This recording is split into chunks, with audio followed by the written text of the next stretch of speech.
epic fail. Dope.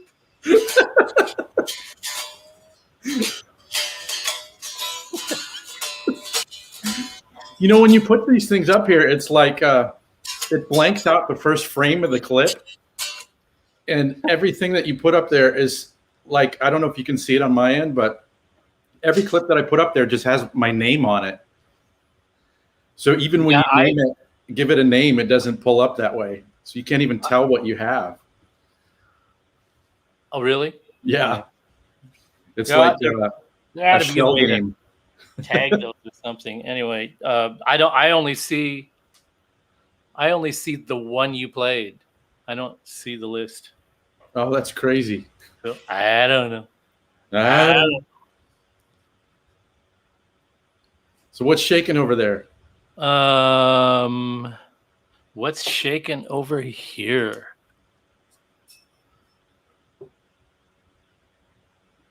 What you got there?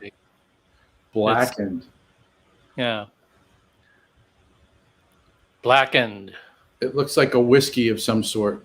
A blend of straight whiskeys finished in black brandy casks.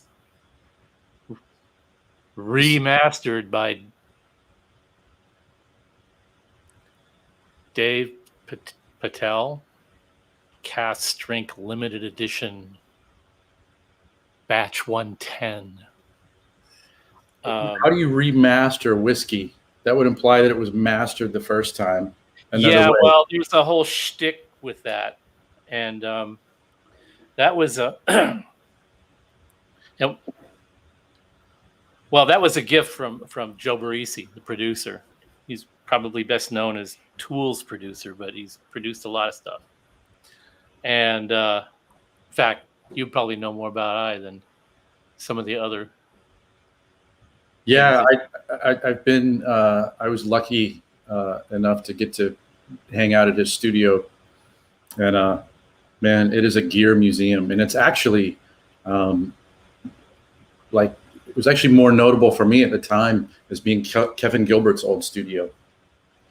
The actual building is called Lawnmower and Garden Supplies. That's exactly what it was for many, many years. And Kevin Gilbert found the building and gutted it and turned it into a studio. I think, when he was doing some work for Madonna and all that kind of stuff, but he did his solo record. Actually, I think he just had it for maybe the last year and a half or two of his life. But Joe wound up with the room and like completely transformed it. I don't think there's really much in there that, was Kevin's. A good friend of mine has Kevin's old NS10s from that room. He owns them. But that's. What's some of the other stuff that Joe's responsible for? I know when I was there, he was doing the Volbeat stuff. Let's see if we pull up his. Oh man. So the Melvins, Tool, Chevelle, Queens of the Stone Age, Coheed and Cambria, Tomahawk, L7, the Jesus Lizard, blah, blah, blah, blah, blah, blah. Judas Priest, Soundgarden. I mean, talk about heavily resumed. That would be Joe. Yeah. Well, he's just finishing up the new Slipknot record. Oh. And he always comes around on a new project. And, hey, Jeremy, you're not late. We're late. You're right on time.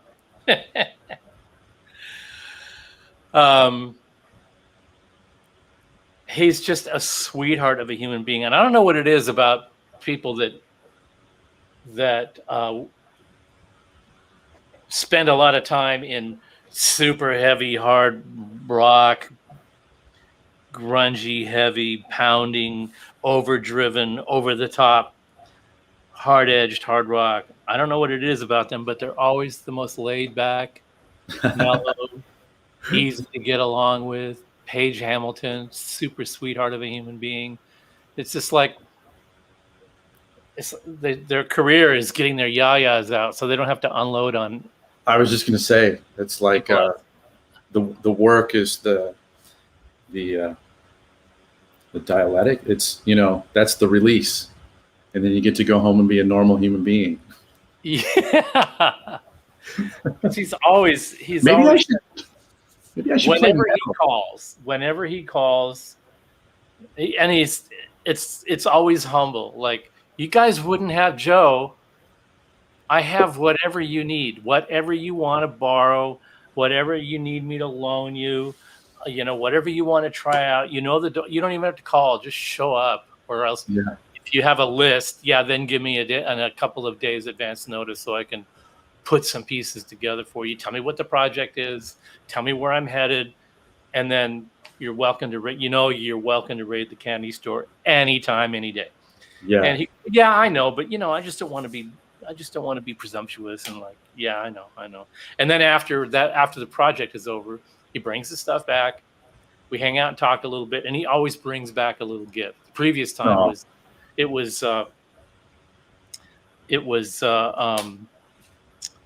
a gallon of commemorativo.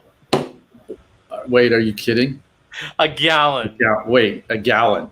A gallon of commemorativo. Yeah. I didn't know that you could buy a gallon. Well, apparently at Rite Aid you can. And I get the sense he's got a. You know how liquor stores are. I mean, each place has got a different deal than the other place, right? So, he got the commemorativo at Rite Aid, and then he also included a bottle of a small bottle of Cointreau, Mm-hmm. and then a big giant plastic bottle of that really awful margarita mix, from Rite Aid. Stuff that if they just add one more ingredient, you'd use it to scrub your floors with. That stuff. Oh, so it's kind of astringent. I was thinking it's like a lime liquimade in liquid form. It's just one step away from being Mr. Clean. Just one ingredient away from being Mr. Clean. And so that's just him trying to cover all the bases. There was no way we were going to make margaritas with that, but it was the thought, right? Yeah. And because it was from Rite Aid, well, I returned it to Rite Aid and got some stuff that we needed. So it was. You returned it. I returned it. Why would you waste a big giant container? There's probably some thirsty redneck out there that just was all over town and found the last bottle of the worst quality margarita mix that you could find. Our friend Andrew Campbell. I was at his place last month, and he had all of these containers of this hand sanitizer that he bought early in the early COVID times, and he got it on discount someplace like even sketchier than Rite Aid. And he said it was so bad, it smelled and was so this stuff is toxic. He's like, well, I can't use it for its intended purpose, but what we wound up using it for was to start the grills. Let's just spray it all over the stuff that needs to be flammable, and it's a great fire starter. Yeah, it's also a good fly killer. You just hold a match in front of it and shoot it at him.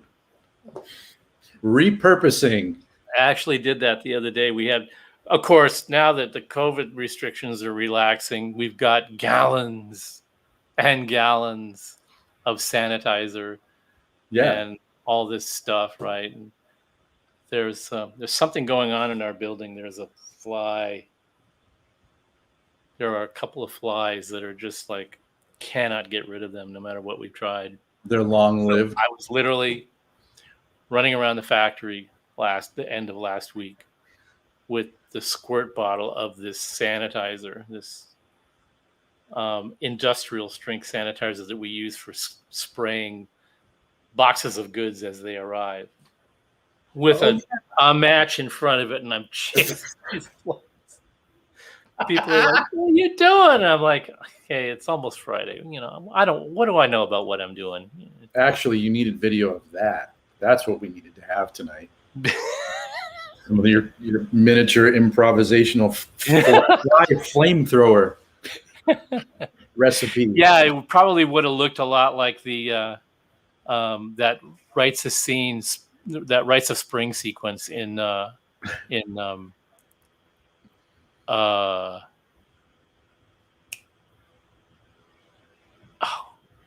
come on, The Big Lebowski. That's what it looked like. We need more clips. Look at this. We got people chiming in with what they're drinking. It's the ritual, the Malcontents. Yeah. Smirnoff Apple pie moonshine. Oh, look at that. So wait a minute. You held up this bottle of this Blackened stuff, and you were going to tell me what it being remastered actually meant. Okay, for those of you who are just coming in now, that's the Metallica whiskey. Yeah, and I heard an ad for it on the radio today for the first time. Oh, you know how when you're thinking about buying a new car, and once you start looking at that car, all you see on the freeway are that car. Yeah. That's I remember hearing. I see it everywhere now. I never seen it before, and now we're driving back home after running errands and stuff, and there's an ad for it on the radio, and I'm like, there's a term for that. It's the reticular activating system that your brain kicks into when it's, I got this new shirt for Christmas, and then everywhere you go, you're like, now you're noticing it, like you never had a reason to notice it before, right? There's an aspect to this show that I consider therapy, and this is, ladies and gentlemen, this is why. Because I learn where the root of all my weird little circuits that fire randomly, where that stuff comes from. So Metallica whiskey, how's it taste? Lovely human being Joe Barresi brings this over and hands it to me, and I'm like, wow, this looks awesome. It says Blackened. It's got to be good, no matter what it is. And it's whiskey. And he goes, yeah, the whole concept is a little corny, but it's really good, So now I'm doubly intrigued because there was a preface. Yeah. It's not as, there was this sort of implied disclaimer that went along with it. Like, you and I know that I know what you're thinking when I'm showing you the bottle. And I'm just here to assuage your concerns right up front that, try it. You'll like it. It's actually okay. It's pretty decent. Yeah. And so he tells me the story that the guy that blended this is he was actually a pretty renowned blender. He worked at was it Whistle Pig? Yeah. And a couple of other places, and he had made quite a name for himself as a whiskey blender, and somewhat of a forward-thinking guy.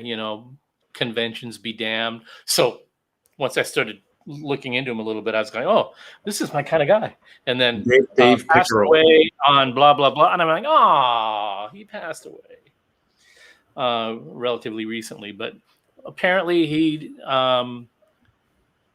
hooked up with the Metallica guys, and they came up with this promotional concept where he would make this, not just some craft whiskey, but something really genuinely fine. And with his attitude, and apparently they liked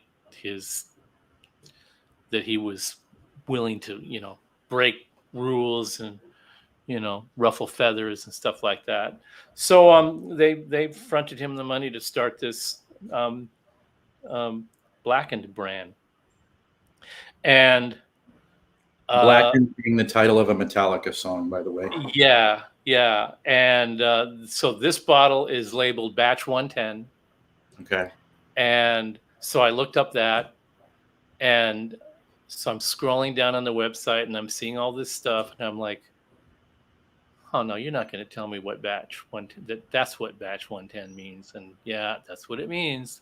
So here's the deal. It's actually really a finely crafted whiskey made by a guy who knew what the hell he was doing, and used these sort of unusual black brandy casks for aging it.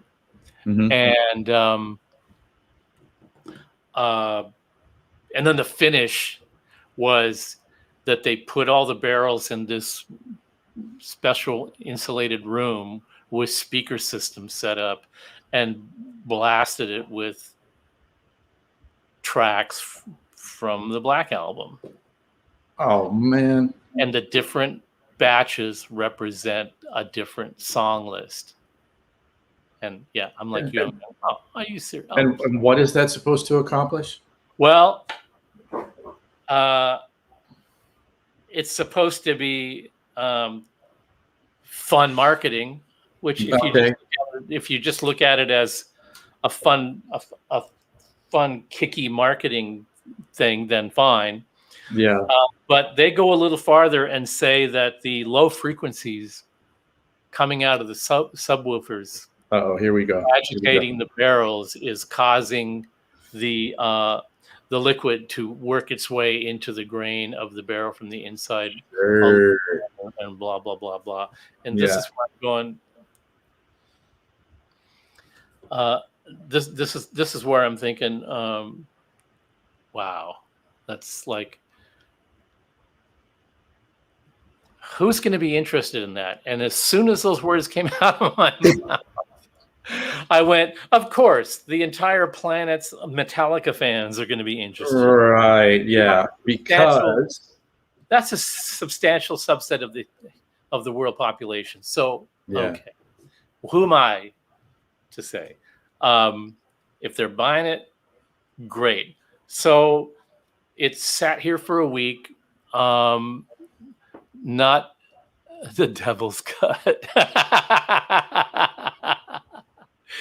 yeah, John. There's the Devil's Cut, which is the part that leaks into the barrel so it doesn't come out, and then there's the Angel's Cut, which is what evaporates. The Angel's Share. The Angel's Share, right? Which is what evaporates out of the. Well, that's funny, because when you're talking about this this whiskey being molecularly rearranged by Metallica playlists, there's a particular Lafroig expression. It was the car chase from bottling from 2015. And I remember, same sort of thing where it was like this particular expression, all of these casks were kept in the warehouse that was at lower elevation right next to the coast. So therefore, you're getting the briny, saltier air that we have available at the distillery. And I liked that bottle. It was a really good bottle. It was a little saltier. But, I was just kind of thinking, like, it's almost like you're dividing the consumerists into, like, the people who just want to drink the whiskey and judge it on the merits of the flavor only, versus, like, I want to be able to tell, all of my friends around the drinking table the story about the bottle that I just bought. And the story is maybe a little more interesting than the whiskey itself, especially if you think, like, I'm sure there are Metallica fans who are legitimate whiskey fans, but there's also a segment that they're kind of going after that's just going to be, it's associated with Metallica, and we want to sell it to those people. And they've never tried. The real hardcore Metallica fans are going to buy 10 cases of it and put it away to give to their offspring when they die, and all that. And right. It's pretty crazy out there, folks. And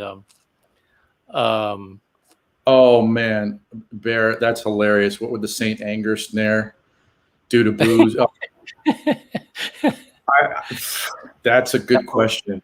That record. I think that's methyl ethyl ketone that you're shooting for there. Better Well, known as MEK, which is what we used to use to clean the solder flux off of circuit boards with before it was outlawed. Hey, Simon, how you doing, man? Simon and I just met this past week. Great guitar player. Never too early to pour whiskey, Simon. Never too early. Absolutely. So, but the question, Simon, is, are you pouring whiskey now? I mean, there's kind of hinting that maybe that could happen, but I want to know if it's not does she or doesn't she? It's is she. Yeah. Well, that's interesting to hear that the Blackened is actually decent. Well, it's beyond decent. It's actually. Would you buy it again? I would. Wow. And the chief here, who's the real connoisseur of this stuff, she's like, just one of her favorites so far. Nico-chan? Yeah. Yeah, and but it does have this really nice vanilla thing going on, and a little peat, a little smoky sort of vibe. Which she's not a big fan of the peat side of it, but I am, and I know you are. So you might get a kick out of that. But I gotta try it. I mean, there's this thing in marketing that there are levels of marketing, and the approach to the marketing of a product. This is the real thing. This is something we put our heart and soul into. We have decades of experience, and we will not let anything below a certain standard get past our frail sensitivities, whatever. Or outside of the threshold of our factory doors. And there's the fun aspect of that, which is still legit, which is it doesn't say Haynes till I say they say Haynes. which was very catchy ad. It was funny. I really dug it. It looked like this is somebody that actually works at the factory, and you can imagine this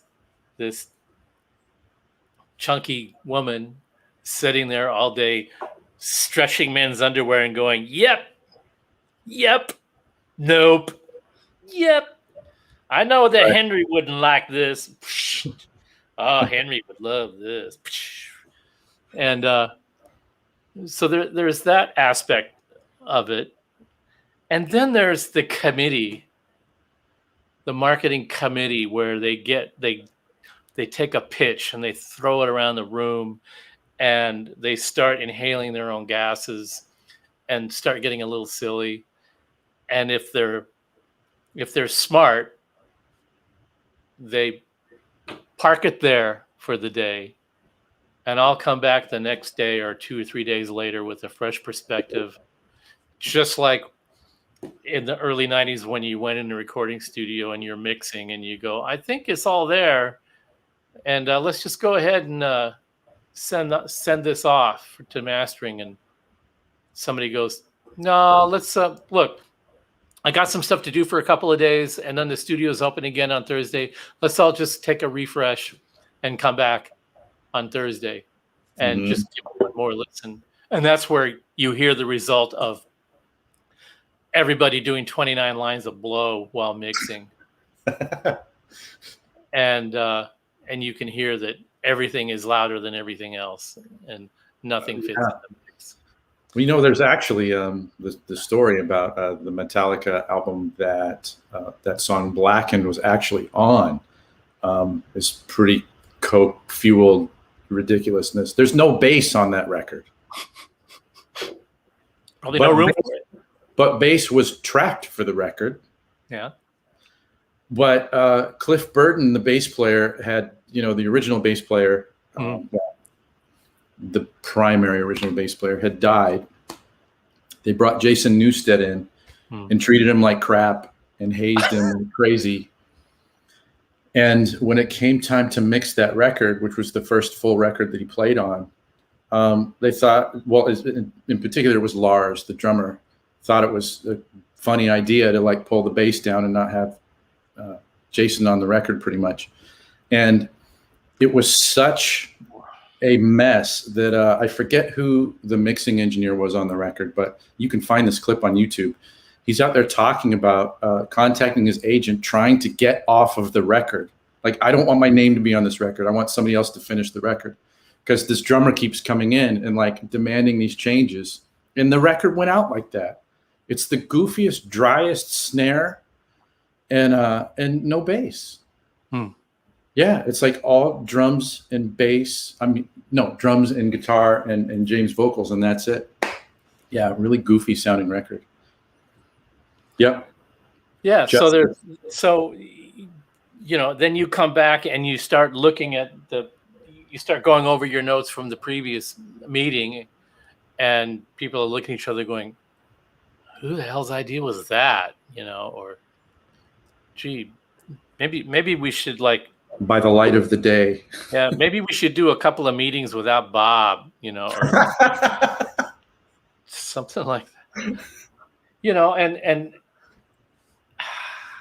those are the things that make me crazy, because you see them and you just go,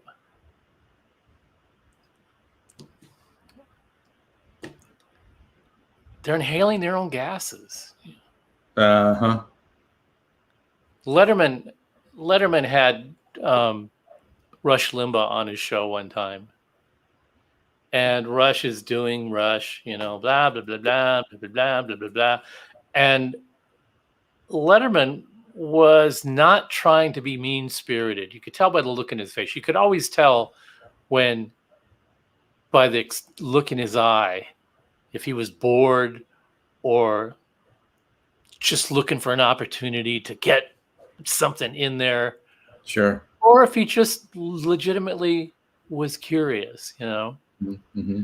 And this was a legitimately curious moment, you could tell, where he wasn't picking on Rush, he was being inclusive, guys like us kind of thing. And he was like, that's interesting. And he says, kind of like in the middle of a sentence, he interrupts and he goes, hey, you know, do you ever go home at night and look in the bathroom mirror and just go, I'm just so full of hot gas? And the audience erupted, but you could tell that Dave was saying, I do that all the time. Do you do that? Uh-huh. And Rush just looked at him like, basically, hey, this is Letterman telling me I'm full of shit. And a lot of people took it that way. But Letterman later said, no, that's my experience when I leave the set and go home and think, am I just full of shit? Yeah. So he was kind of like trying to relate to Rush. They didn't really have much in common. So he's trying to find a place to relate to the guy. And that came out, and it was hilarious. And you wanted it to be a punch in the face because he deserved it. Yeah. But at the end of the day, it wasn't really a punch in the face. It was just an acknowledgement that, you know, sometimes in this business, you just have to catch yourself. Otherwise, you just display how full of it you are to the world. Well, I'm always kind of full of it. Try not to be, but, you know, if you do that in a public sphere, yeah, you get taken to task for it. Yeah. When I see marketing that's over the top like that, where nobody is drawing the line because it's just too much to swallow, but they're running with it anyway. It's just like, yeah, and with that whiskey, that's a really strange. Like a lot of times when you see just straight up cheeseball stuff, it's kind of being used to cover up a product that kind of just doesn't have the goods, right? Well, that's the level of marketing that you would apply to a product that you're expecting the mass consumer with no taste buds to buy.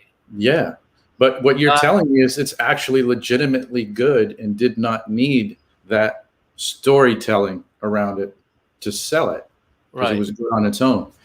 But I just think it's an issue where they're trying to reach. It's like let's reach different demographics, you know.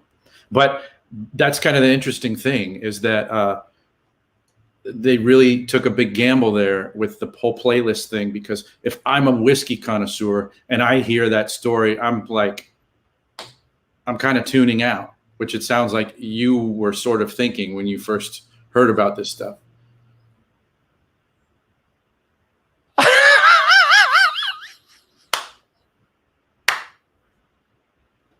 Oh, that's funny. All right, John Gormus.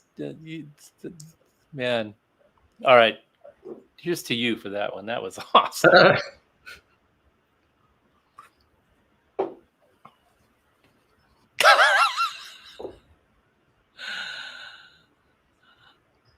Bruno, I'm so happy that I made a little insignificant dent in your life. I appreciate it. Thank you. That's a great comment.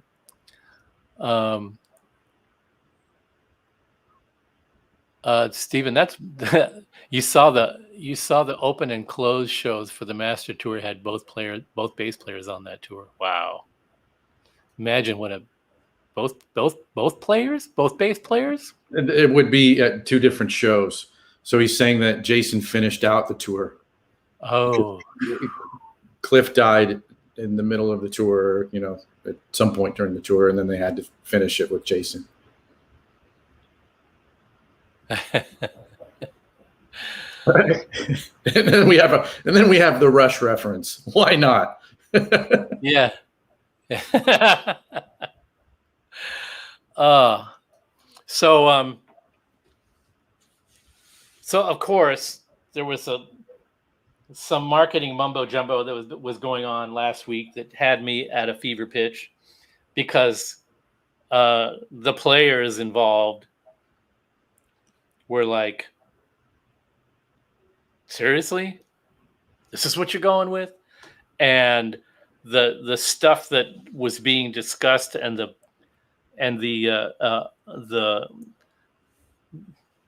reaction that they were getting to it was pretty hilarious. And I just looked at that and I thought, man, I couldn't get my mind off of it. It just drove me crazy, because it's one of those marketing campaigns where it really crosses the line, and it doesn't help. It was a circumstance that it doesn't help the manufacturer's reputation. It doesn't really help the intended potential buyer. It doesn't give them a glide path to the product. It gives them sort of a confrontational thing that they have to get over. And it raises a bunch of questions. And then it ties those sort of questionable things to a lot of the claptrap that goes on in tube amp marketing, and with respect to vintage amps and things that people think they know, and the things that they've picked up and interpreted erroneously and all that. And it's like it was just reaching this pitch to me where I was going, that's like really opening Pandora's box. So I'm curious, when you say that it crosses a line, how would you define that line? That's really interesting to me. Well, I think that's what this show is going to be about, and I think we'll explore that. And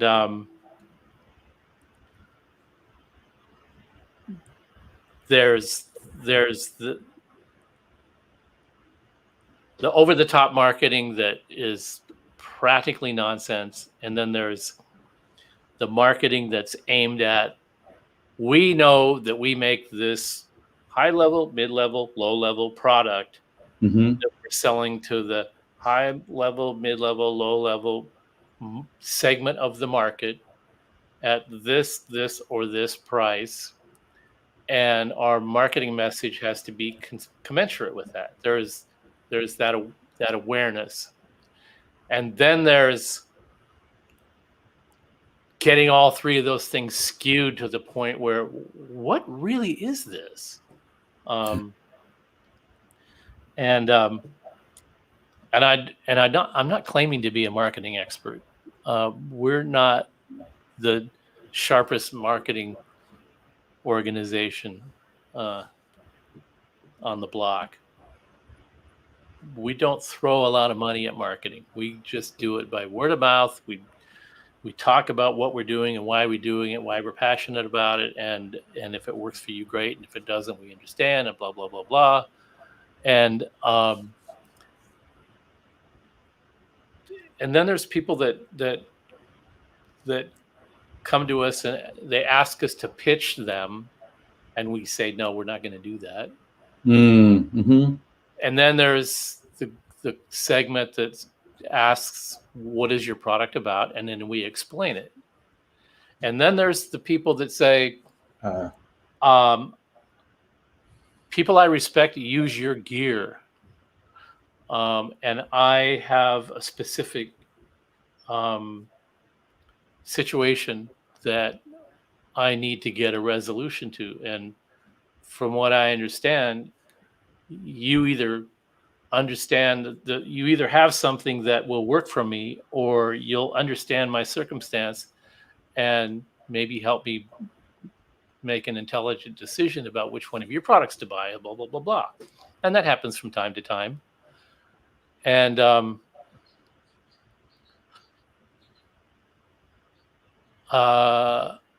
one such occasion, a gentleman who was here with us today had an injury, and it was affecting his ability to play. But he's a real passionate music person, and you could tell that this was like a really important, it was a real turning point in his life as a musician, and he needed to be able to sort of navigate that to the best of his ability. And he was looking for something that would give him sort of a way to extend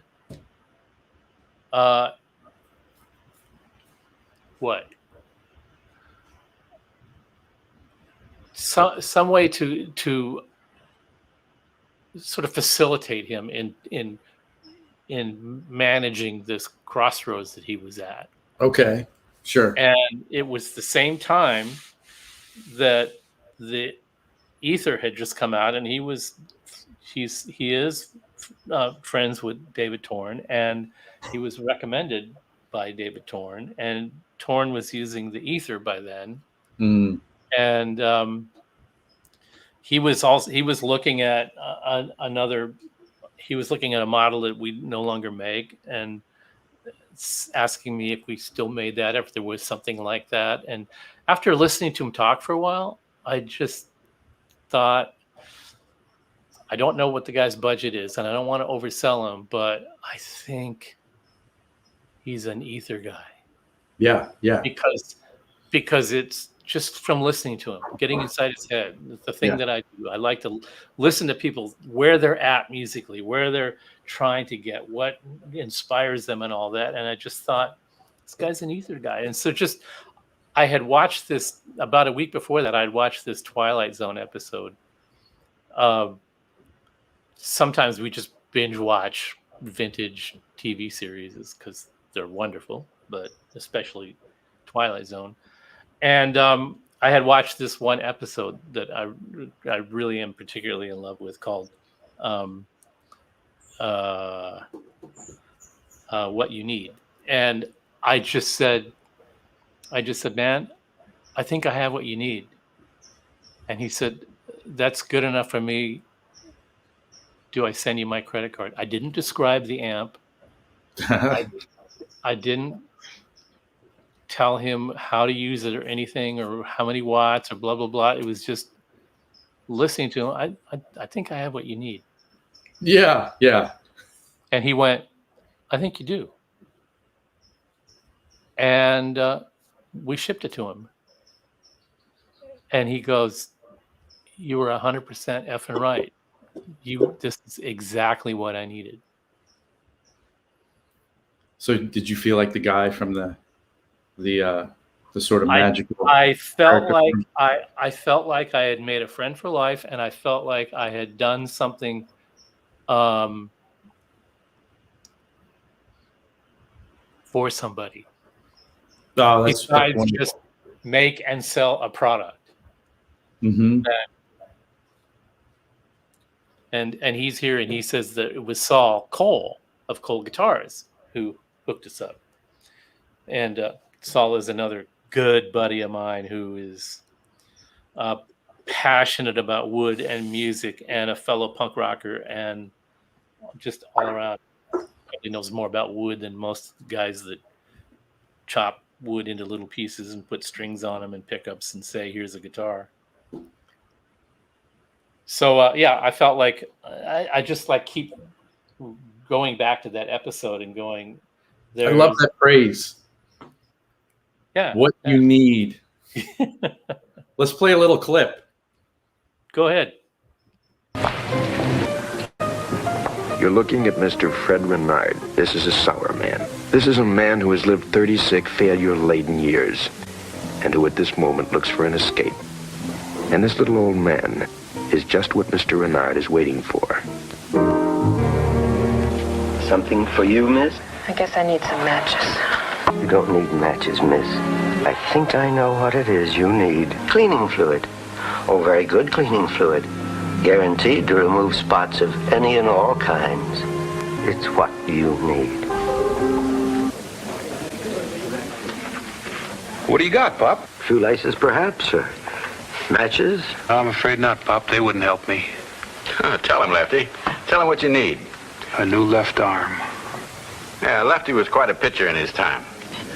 Then his arm went sour. I know what it is you need. Bus ticket to Scranton, Pennsylvania. Lefty, Yeah. telephone.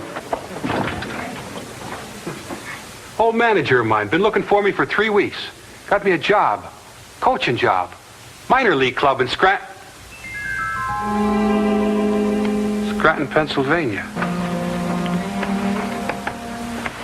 Gee, I wish I could get that thing out. I like to look halfway decent when I meet the general manager. Excuse me. I couldn't help it over here. Why don't you try this? Now, when this dries, you won't even know you had a spot there. Thank you, miss. It's all right. What you need. That's just such an awesome scene, and the rest of that scene is the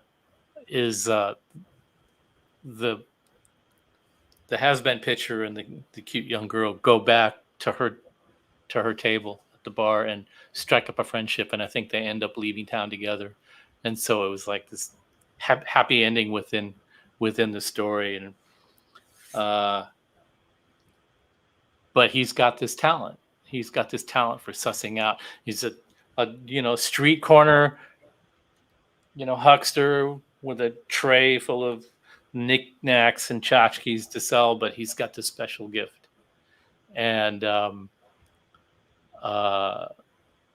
he finds the right thing to put in the right hands at the right time to alter these people's lives. And it's just such a killer episode. And by the way, the girl in that scene is Arlene Martel, and that was one of, if not her first acting job.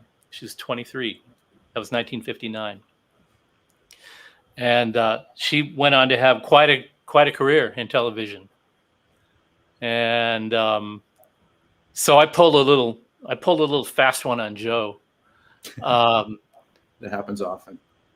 After seeing that and after refamiliarizing myself with Arlene's career, I found another picture of her, and I had Joe make a clip of it to put up. This is T'Ping, That's her. Ah! the woman who was betrothed to Spock in the episode where he has to go. He's got the mating drive, the unbearable mating drive that requires him to go back to Vulcan and either marry this woman or fight to the death to keep her or let her go with the other man that she has chosen. So this is So that was that Twilight Zone episode was 59, and this was a scant 8 years later. So she went from 23 to 29 or 30 in this episode, and that's her. That's the girl in Twilight Zone episode, and she's T'Ping, the goddess in Star Trek. So Steve sends Did you enjoy that show? Yeah, because I had no idea. Steve texts this picture in the middle of the week and says, "Yeah, just get this ready for the show." And I'm going, "Okay," because I'd seen the Twilight Zone episode. I didn't see that coming. Said, "I don't know what this picture is about," and he said, "Well, you'll find out during the show." So I just found out during the show. John, my wife.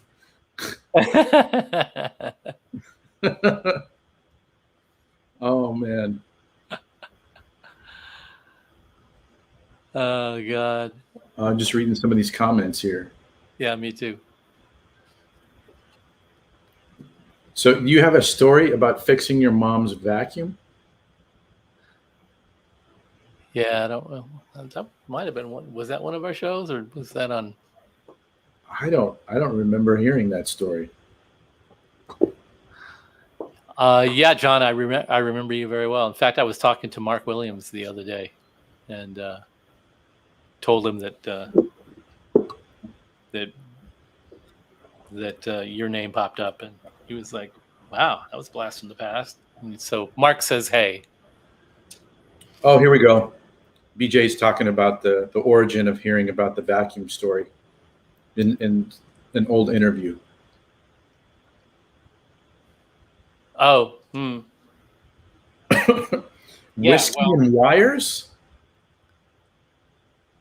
I don't know what that is. What's that? Yeah, there was another guy that was started doing a show after Friedman started Tone Talk called Whiskey and Wires. Sounds good. And I think he stopped doing it after a short time. Oh, it was really at the very beginning of the pandemic, and geez, that went on so long that that he said this is going to be 2 episodes. Oh. And I went, yeah, don't try to put all that in one episode; it'll be crazy. But he ended up cutting it and putting the best stuff into one episode and letting it fly, and it worked out pretty well. Oh, cool. And then he never released any more off of that, and then he stopped doing the show. He's actually I don't know what he's doing at the moment. I know he was involved with Boutique Amp distribution at one point there for a while. I don't know what he's doing now. If he may even still be there. I'm not sure. Good guy though, and he knew a lot about gear and a lot about guitar sounds and stuff. So it was a fun conversation. And so a little earlier, somebody asked if how the fire at the B.A.D. facility affected us, and it affected us only in that we felt for that company having, like us, being in this high-pitched daily grind to try to keep up with the demand for our stuff, and then just having all their momentum just kicked out of them like one day. And that's pretty that's intense. Yeah. When you're getting momentum and there's demand and you're on a roll and people dig what you're doing and you're just hitting on all 4 or all 8 or all 6 or whatever your favorite vehicle is, and then you just get the rug yanked out from under you. Having been in that situation, I can really sympathize with them. Of course, we let them know right away that anything that we could, do to help them out, we would do. Not a lot we could do. That was a pretty big thing, and it didn't damage their facility per se, but when a thing like that goes down, even if it's not their building, or the part of the building that they occupy, there's smoke damage, there's water on the floor, there's insurance adjusters rolling around, there's employee liability issues, there's inventory that you have to have reviewed to see if it can be used or has to be thrown away, and then back to the insurance adjuster, and back and forth and back and forth, and with the banks and your credit line, and there's just a myriad of things to navigate, let alone just how are we going to fulfill these orders? There's the end user demand side, which is like, what are these guys going to do? I've got a product on order, or I paid a deposit or whatever. And the answer is, you're just going to have to be understanding, and you're going to have to sit tight and know that you made a deposit with a company that is good to their word and has a history behind that, best interest at heart, and they're going to make good on it for you. And that's the best you can do. You can't harass them. You can't jump up and down. You just have to let them work it out. And if anybody can work that out, those guys will. And as it happens, they found a new facility. They're getting ready to move in, and they've put together a sort of a step-by-step plan for transitioning into the new building and dealing with the exit of the old building, and still dealing with the insurance aspect of the thing, and then you have what's going on in the marketplace. Besides all that, there's the shipping delays and the parts availability. We get an email every day. Literally every day, we get an email from somebody saying the ship is going to be late because of X. The part is going to be unavailable because of X. The and it's on and on and on. And just when you think you've got every little end of the carpet nailed down, somebody sends another email like, hey, yeah, that ship that you've had on order for 6 weeks? Yeah, it's going to be another 6. Yeah. Can you find an alternate? And didn't we go through all that before? But, yeah. When initially you're just worried about moving enough units. Yeah. And then that becomes like the most surface of concerns. Like you're almost not even thinking about that anymore. Because like the meat of your the meat of your cake, the actual cake. I like that. The meat of your cake. It's just your foundation is toast all of a sudden. Yeah. What do you do? Well, here's what you do. You figure it the hell out. And that's all you do. Yeah. Yeah. I like that. We buy our Fane speakers. They're handmade in England. And then the supplier, we just got an email from the supplier last week saying, yeah, your speaker shipment is going to be delayed an additional 4 weeks. Additional? What were they originally delayed? Well, it was already like 12 that we had been waiting. Wow. And I know 6, and then it was another 6, and then it's going to be another 4. Huh. And I'm going, okay. We have other stuff that we have demand for. We have other products that we can build. We have to ship gears. We had a schedule like this. Now we're going to have to reschedule like this. And you just have to manage it, because we're not actually getting hurt the worst. I just got an email from our dealer in Australia. And they're like, oh yeah, I think you mentioned that to me. And he says, hey, hope you guys are doing okay. We just got the shipment that you sent to us. When? And I'm like, we shipped that 3 months ago. 3 months ago. They're just now getting it. And not only that, but by the time they received it, it was all sold out. And so they need another order. And they're telling us now, we're already sold out through September. And they're telling us now that they want Yeah, you're already sold out through September, so you can't even supply them. we might be able to fit. They've had it so hard. We're going to work extra hard to try to make it work for them. Oh, that's And they're awesome. saying, we're trying to figure out how to make it work for them in September. And then they want it airshipped rather than sea freight because they don't know when the boat's going to come in. The air freight is going to be triple the cost, but so they're not doing that if it isn't worthwhile for them to do that. But what a crunch. I mean, can you imagine if we wanted to send 6 pallets of 12-inch speakers by air freight? I mean, it's like, no, wait another 4 weeks. It's okay. Yeah.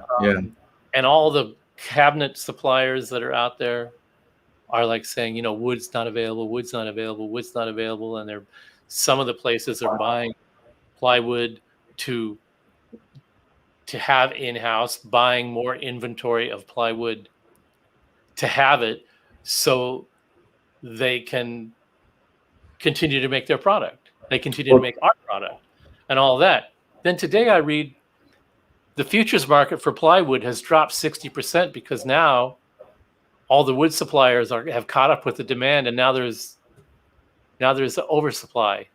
Yeah, and now all these people who are hoarding the wood, and all the people that paid big money for futures contracts on plywood to secure their demand are going to take it in the shorts for that. This is an economy where you don't make big long-term decisions. You make little short. If you're going to make a long-term decision, you make it.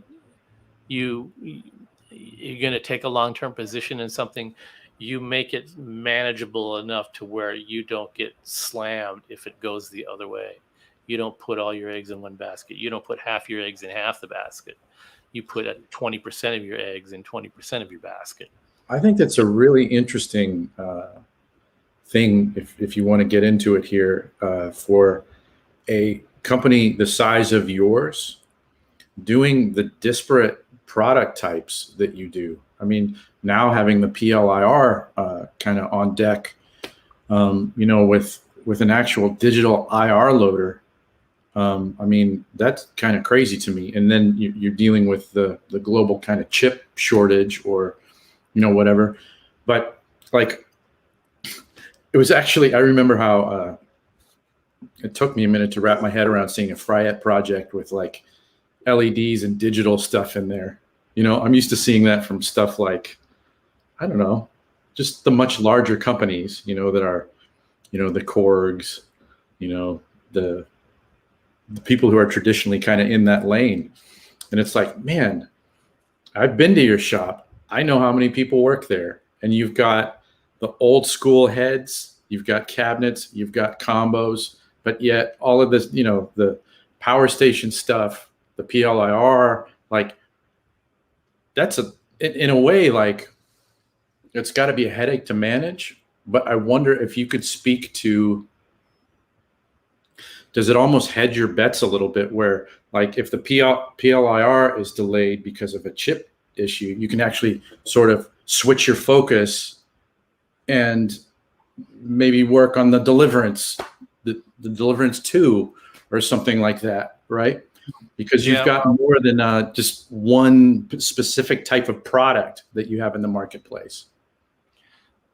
Well, first of all, this is a slice of grapefruit rind, grapefruit skin, and you twist it a little bit, and you spritz it over the top of the whiskey like this.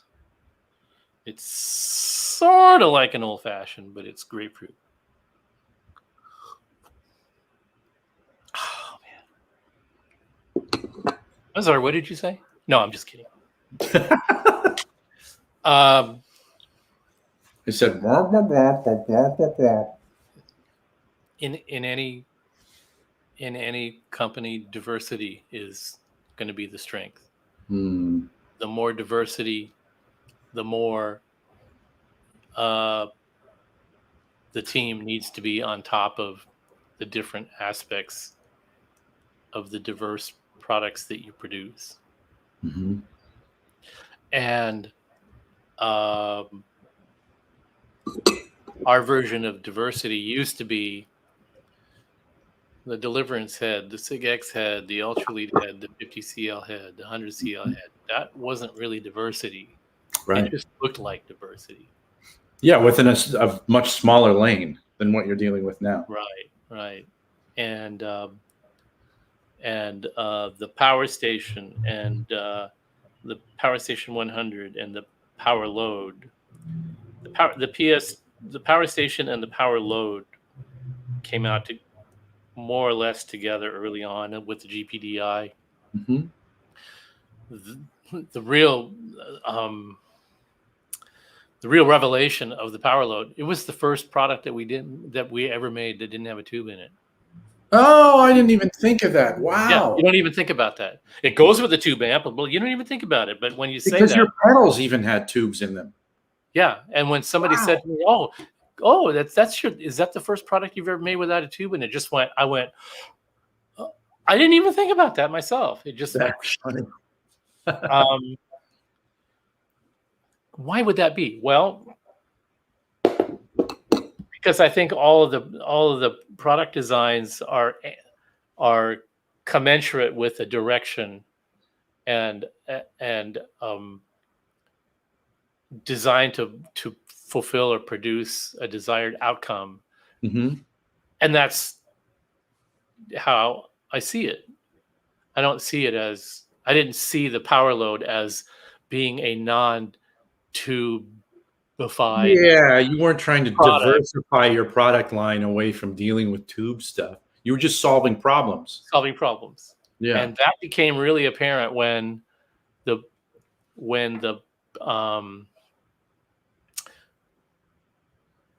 Power Station came out. The whole concept of problem solving sort of became apparent. This is something that you can do really well.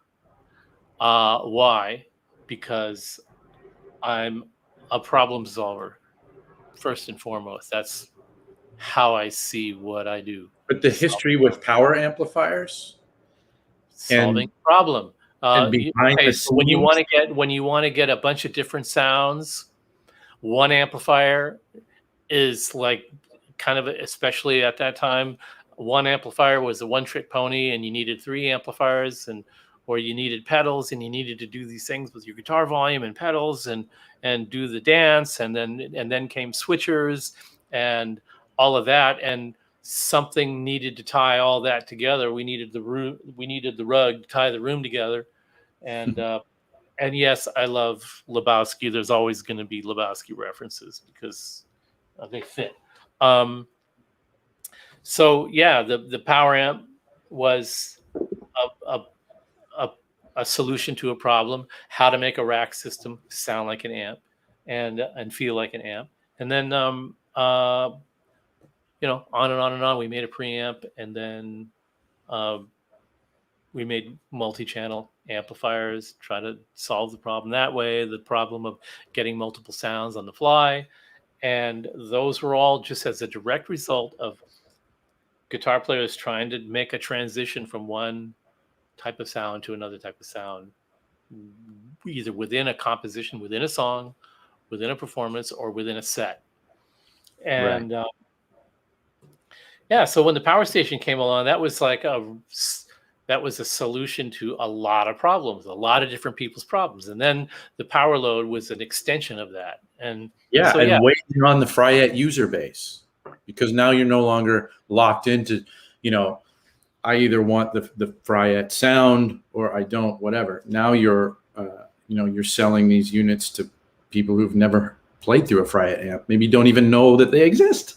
And what we thought was kind of like an age-old problem that had finally been sort of really hacked in a meaningful way. Mm-hmm. There's legions of players are just discovering this now. Guys that are even guys my age, guys your age, are discovering what we knew 20, 30 years ago, but there wasn't really the market wasn't really It wasn't the time. I It see. wasn't the product for its time at that time. Mm-hmm. It became a product of its time later. The Mm-hmm. genesis of it was way, way early, but the expression of it came about because it was a convergence of time and place. I've got to ask you a question. Yeah. Could you have come up with the power station 15 years ago? I could have come up with an iteration of it.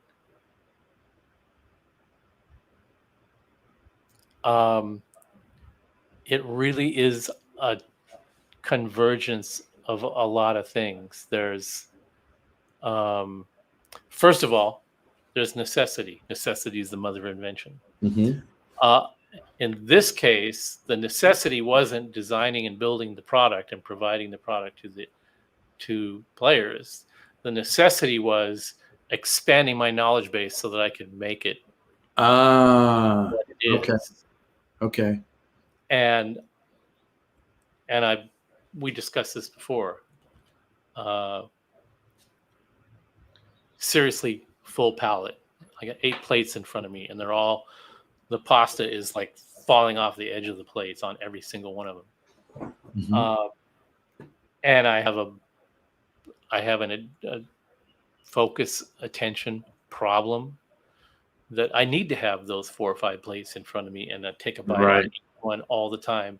Right.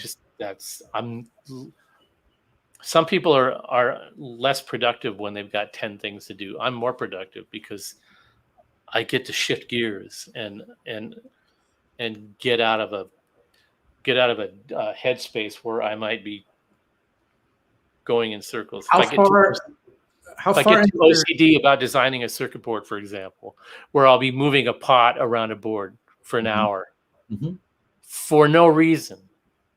Do I like it here? Do I like it over there? I kind of like it over there. If I put it over there, it'll be too close to the switch. If I put it over there, it'll be too close to the other knob. But that's really the right place for it. But what if those kind of things? It's just like going on the internet. You can just piss away 2-3 hours. In no time flat. So being able to just shoving that plate away and getting on something else that also has a time demand on it sort of clears the deck. And how far into your life were you before you realized that was the way you worked and you embraced it? I think it was last Thursday.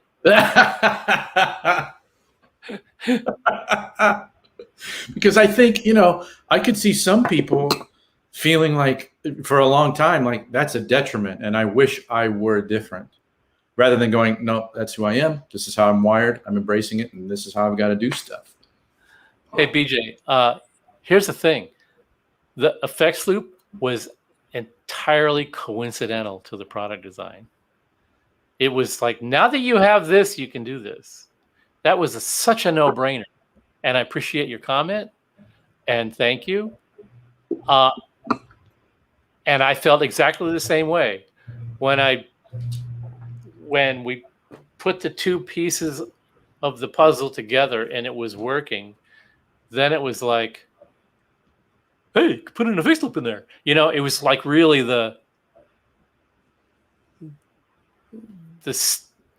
if you don't get this right, you're just a dumbass. No disrespect to you, BJ. It was just that was the revelation of the effects loop in the power station. When I saw the potential to put that in there, I went, oh, if you don't do that, you're a jerk. You're an idiot. You're just like pissing away an opportunity. That was the first thing. And then when I put it in, and then when I configured it and put it in there, it was like, that was just like way easier than I ever. And we already have good effects loops. And I already have our very first amplifier we ever produced had probably the best effects loop in the business at the time. Still, I looked at that and I went, effects loop would be cool in there. Okay, so how can we put an effects loop in there that won't add noise, cause headroom issues, blah, blah, blah, blah, blah, blah, blah, blah, blah, blah. And like, well, the whole product, the whole design of the product is tailor-made for eliminating all those issues with almost no gray matter applied to it. It just was a no-brainer, and it all fell together that way.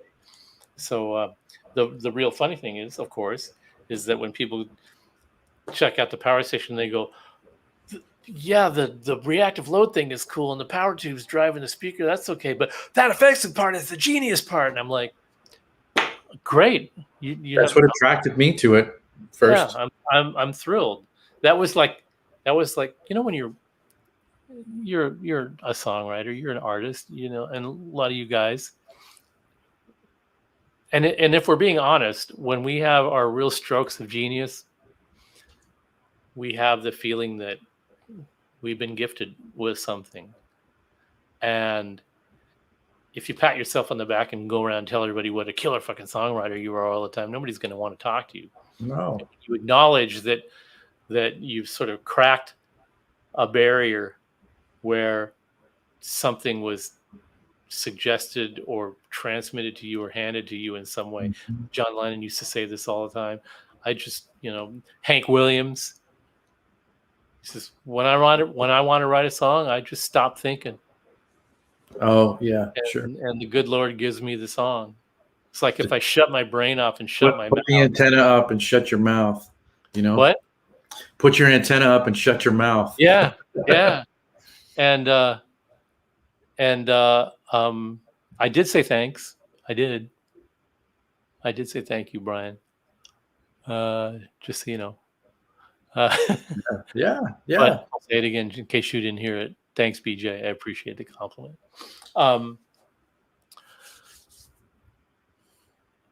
Then,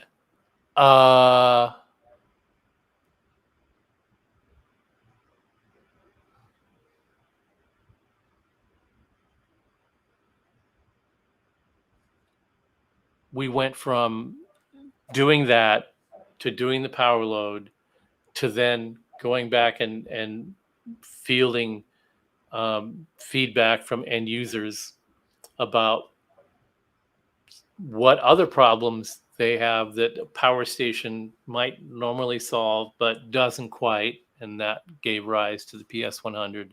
And so it's just like everything else we were doing before, but it's a more diverse product line now than it used to be. So that works in our favor because we can shift gears, and when one thing is giving us a problem, then we can focus on another thing where we can move forward with that. And it's just all utilization of resources.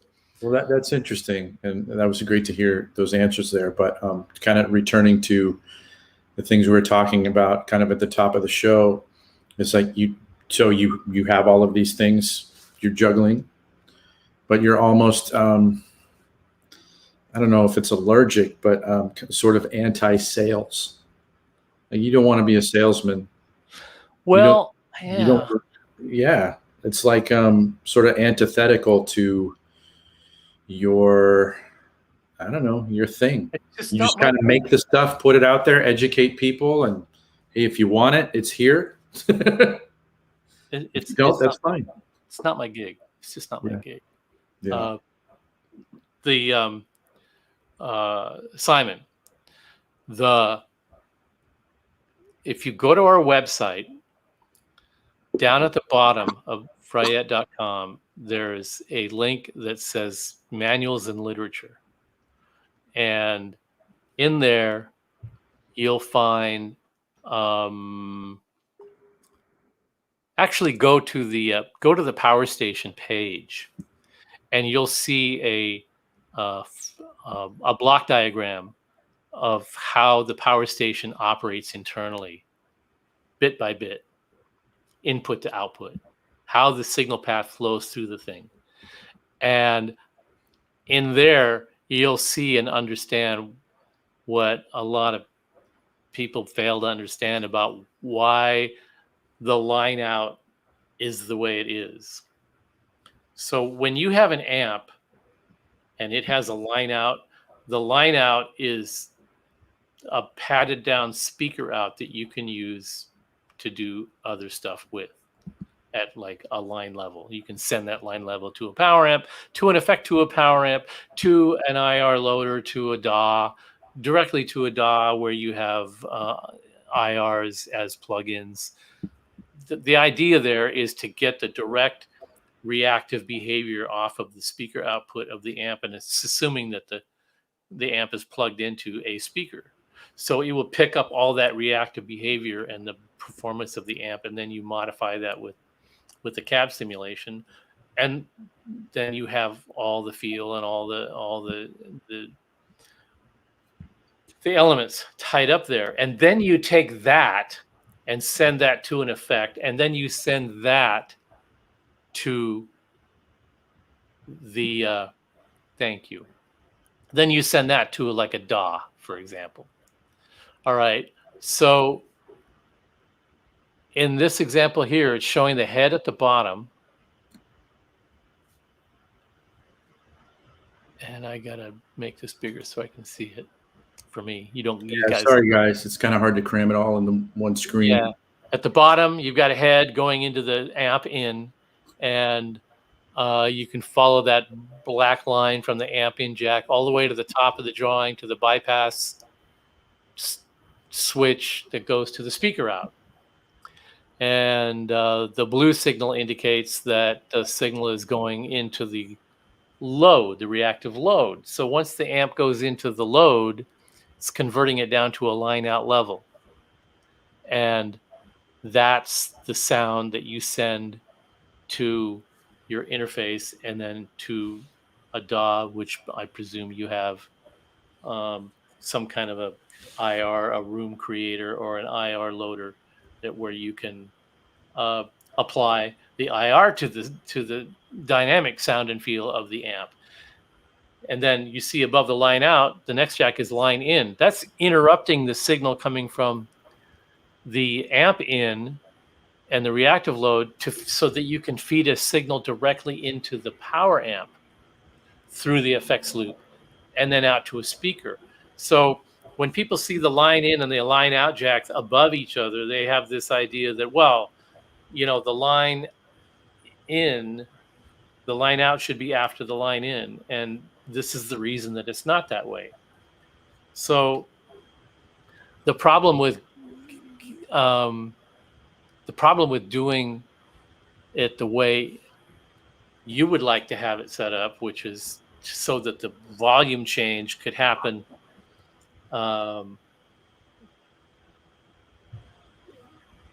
could be picked up by the line out. Well, all that is after the line out. And this is a product that has got, we're trying to keep it as small and compact and functional as possible. Right. And you can only jam so many jacks in there for it to do what a lot of people are asking to do, which is, well, I want the line out after everything.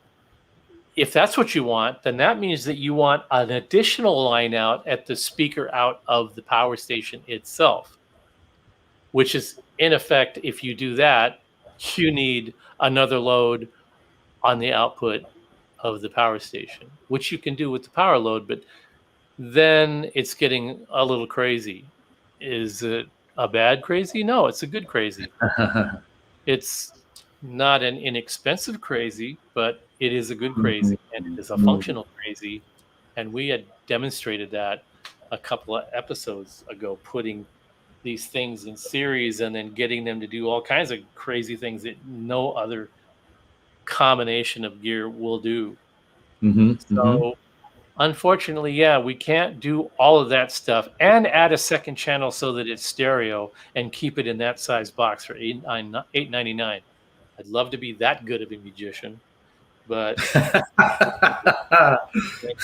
you're a magician, Steve. You are a magician.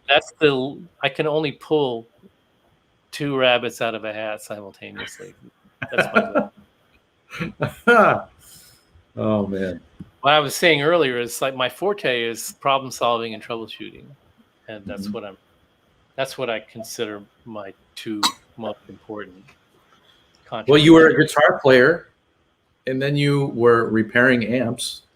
Mm-hmm. I was pouring drinks in my Sort amps, of a side gig. and people that are like fighting in the audience and threatening to come on stage and trash our gear. I'm trying to beat them off with mic stands. And, problem solving. The usual stuff. But you're trying to solve. Your early years were trying to solve your own problems on stage as a working guitarist, and that was that. That's right. And then in doing so, you cause problems accumulated for a skill myself, and I set. had to figure out what did I do wrong, and But you do that enough, and you all of a sudden you're like, I have a skill set. I have a skill set. I can make a little bit of scratch when I'm off the road. And Okay. there was a point in my life where I sat myself down and said, "You may not be a rock star. What is your secondary skill set that's going to carry you through, where you're not going to be just."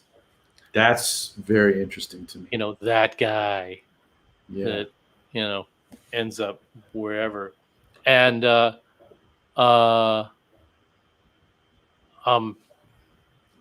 had to sit myself down and go, well, what's next? Let's just say you decide you're fed up with all of this and you need an out. You need a parachute. Mm-hmm. And what's it going to be? And that's where the vacuum cleaner story comes from. I would love to hear the vacuum cleaner story. I haven't heard it. If you feel like telling it. Simply, my mom, sometimes she was a housewife, stay-at-home, homemaker type mom. Mama Fryette. And sometimes she was a contributor to the family income and had an outside job. Mm-hmm. And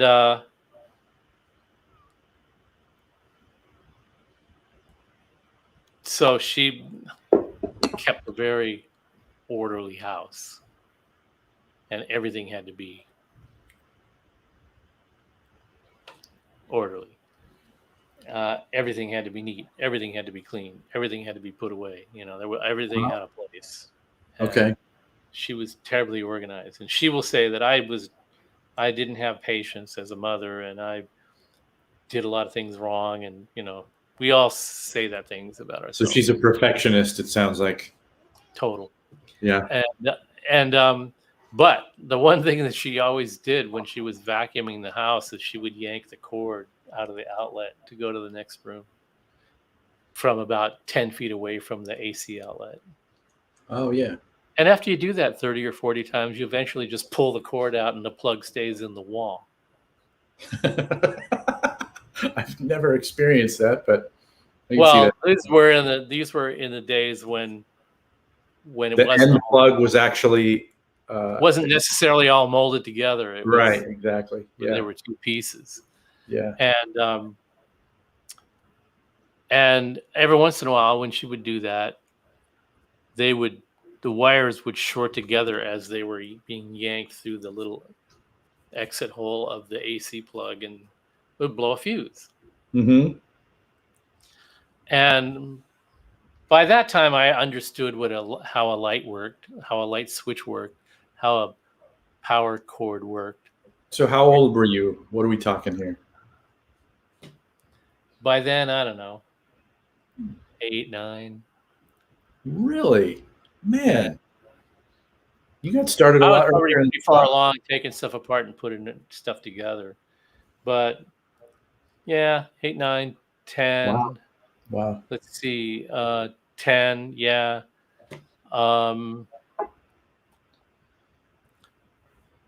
Yeah, I was 10 when JFK was assassinated. So around that period of time, we lived in this 2-story house, fairly.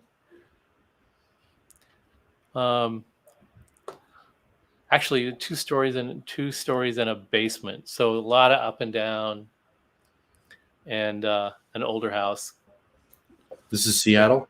Yeah. And so she was up and down the stairs and in all the various little rooms and all that, yanking the cable And I was just one of those. I see somebody, monkey see, monkey do. That was me. I saw my dad do something, then I would do that. I didn't really. He was extremely mechanically inclined, correct? He was just inclined. He was He could just do generally stuff. inclined. He could just do stuff. Yeah, And and figure it out.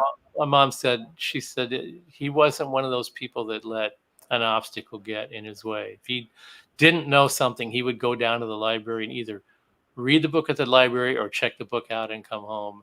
That's where you got that from, then. This is interesting. He went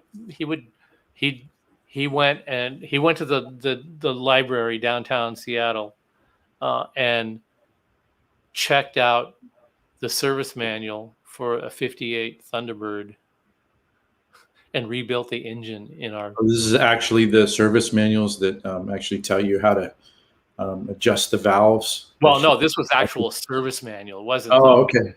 It was the one where they tell you how many foot-pounds of torque on the head bolts kind of manual. Would you learn at his feet, sort of? Would you hang around and kind of? I did sit on the fender. I did sit on the fender of that car. It was a 58 or a 59 Thunderbird convertible, black, with black and white interior. That's pretty. And I would sit on the fender with my legs crossed and watch him curse at the head bolts of that V8 engine. But you were watching him work it out. Watch him work it out. Watch him like bang his knuckles, and I learned great new words. And but you watched the process of and then when a couple of months later, on a Saturday, you'd hear this boom. The first time it started, we all just ran to the garage. He did it. And he's just in the sink, with that goop that you put on your hands to get the grease off. Yeah. Just nonchalantly washing his hands, and we're like, "You did it, Dad! You did it!" And he's just like, was he sort of stoic about it all? He was just like, "Well, it either would have started or it didn't start. If it didn't start, you wouldn't have heard about it, but it did start, so you did." Kind of. So, he wasn't super emotionally demonstrative. He was all of those things. He was demonstrative. He was not demonstrative. He was a party animal. He was serious. He was determined. He was doubtful. He was all kinds of. He was a Renaissance man. He was all kinds of people. Hey, at Steve, any given moment. You're actually describing yourself. That's interesting. He was the person he needed to be at the time that he needed to be the person. And when he was faced with a challenge, he stared it down, and he didn't let anybody tell him he couldn't do a thing. In fact, it was good to tell him he couldn't do a thing, because that would encourage him to do the thing. He's one of those guys. Like, oh, really? I can't do it? Okay. He loved sailboats. He and my uncle were pals and hung out, and they both loved sailboats. And they were both in the Coast Guard or something. And my dad say, one of these days I'm gonna buy a sailboat. And my uncle would say, "Oh, Bill, that's never gonna happen." And then a year later, he gave my mom the sales contract for a sailboat that he purchased and gave it to her for her birthday. She just completely lost her shit all over the fucking kitchen. It was hysterical. It was great. I love that. And I got in trouble about a week later. I didn't do something I was supposed to do, and had to do with homework or something for school. I don't know what. Maybe my paper route. I was kind of being pissy, and he said, "You know why I bought that sailboat?" And my uncle's nickname was Fletch, and he says, "Because Fletch told me I couldn't do it." And he needed to be straightened out, and you need to be straightened out. Oh, I love that. That's an amazing example. But he was a realist and a romantic, and he was driven like unbelievable, and he was an inhaler of life. He inhaled everything about life, and he just drank it in. He loved everything, and he went from being really square. I remember we watched an episode of, after I got popped in junior high school for smoking pot and had to spend a day at home. Mm-hmm. We were watching an episode of Dragnet, and was one of those episodes where the guy's up on the building going, "I'm snakes, snakes." Mm-hmm. And, some guy was hallucinating, and he was hallucinating. He was being crawled over by snakes, and my dad was, "That's what you're gonna end up like," like typical Dragnet moment, Yeah. And then later on, his whole attitude changed. So he was like, he was a work in progress, right? Whose life ended unexpectedly short as a result of a heart condition. At 51, he was robbed of the opportunity of putting the pieces together that he had amassed about living life. I always felt like he got shortchanged because he had a lot more to accomplish and a lot more to contribute. But just when he put his mind to do something, he just did it, and he's still my beacon to this day. I remember you and I having a conversation a few months ago, actually, when we were both discussing our fathers. And if I remember this correctly, I remember having this strong feeling that you carry that around with you. Your father leaving early, and sort of like for me, a lot of the things that I do in my life, I'm trying to impress my 12 or 14-year-old self. Like, man, you actually did that thing that you saw people do and you never thought you could do. And I remember when you and I were having that discussion, I thought that you carry your father around sort of in that same sense. Like, I'm not quite sure how to put it into words, but I think that he is a person who would be appreciated today, and he could be, well, I talk about him a lot, and I mention his name a lot so that it'll be on the internet, so that I love that presence will be there. I did a search the other day because I haven't asked my mom about this yet, but I can't remember the date that he passed away. It was right about May, June. This time of year, a little earlier. Yeah. In 76, I think. And I kind of was embarrassed that I didn't remember. So I was looking up online to see if I could pull up his record in the obituary, something like, to see what date it was.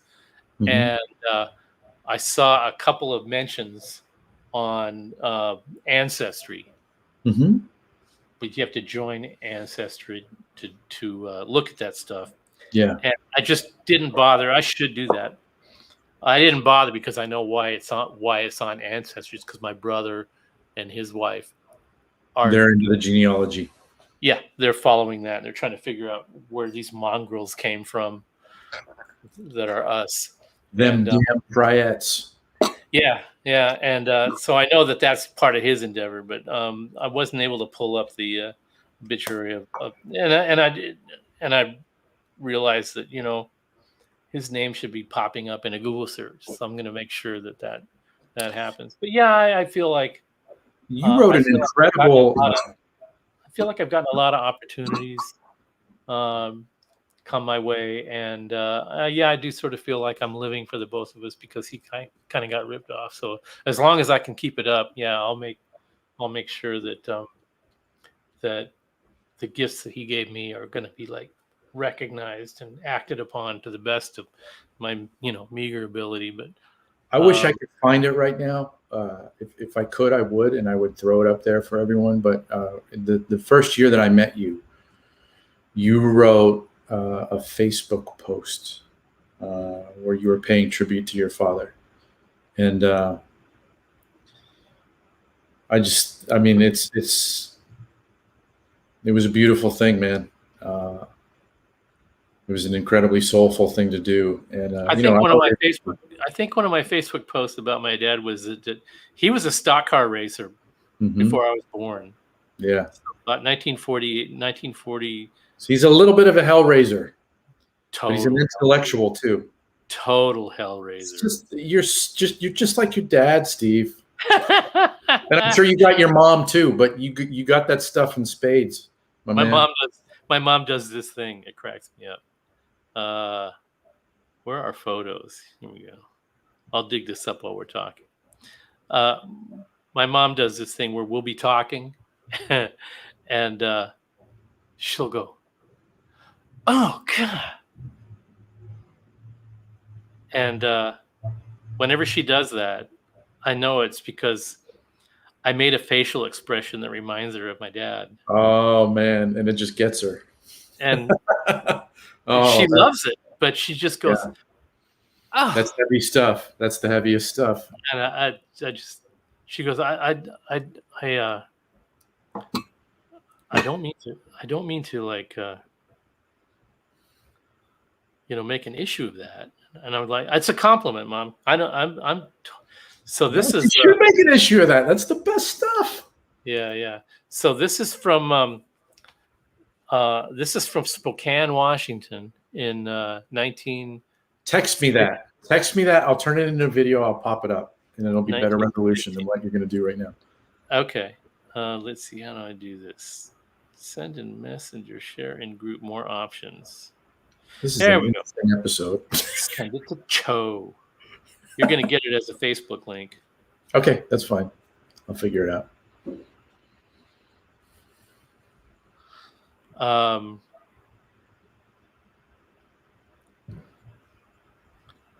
Okay.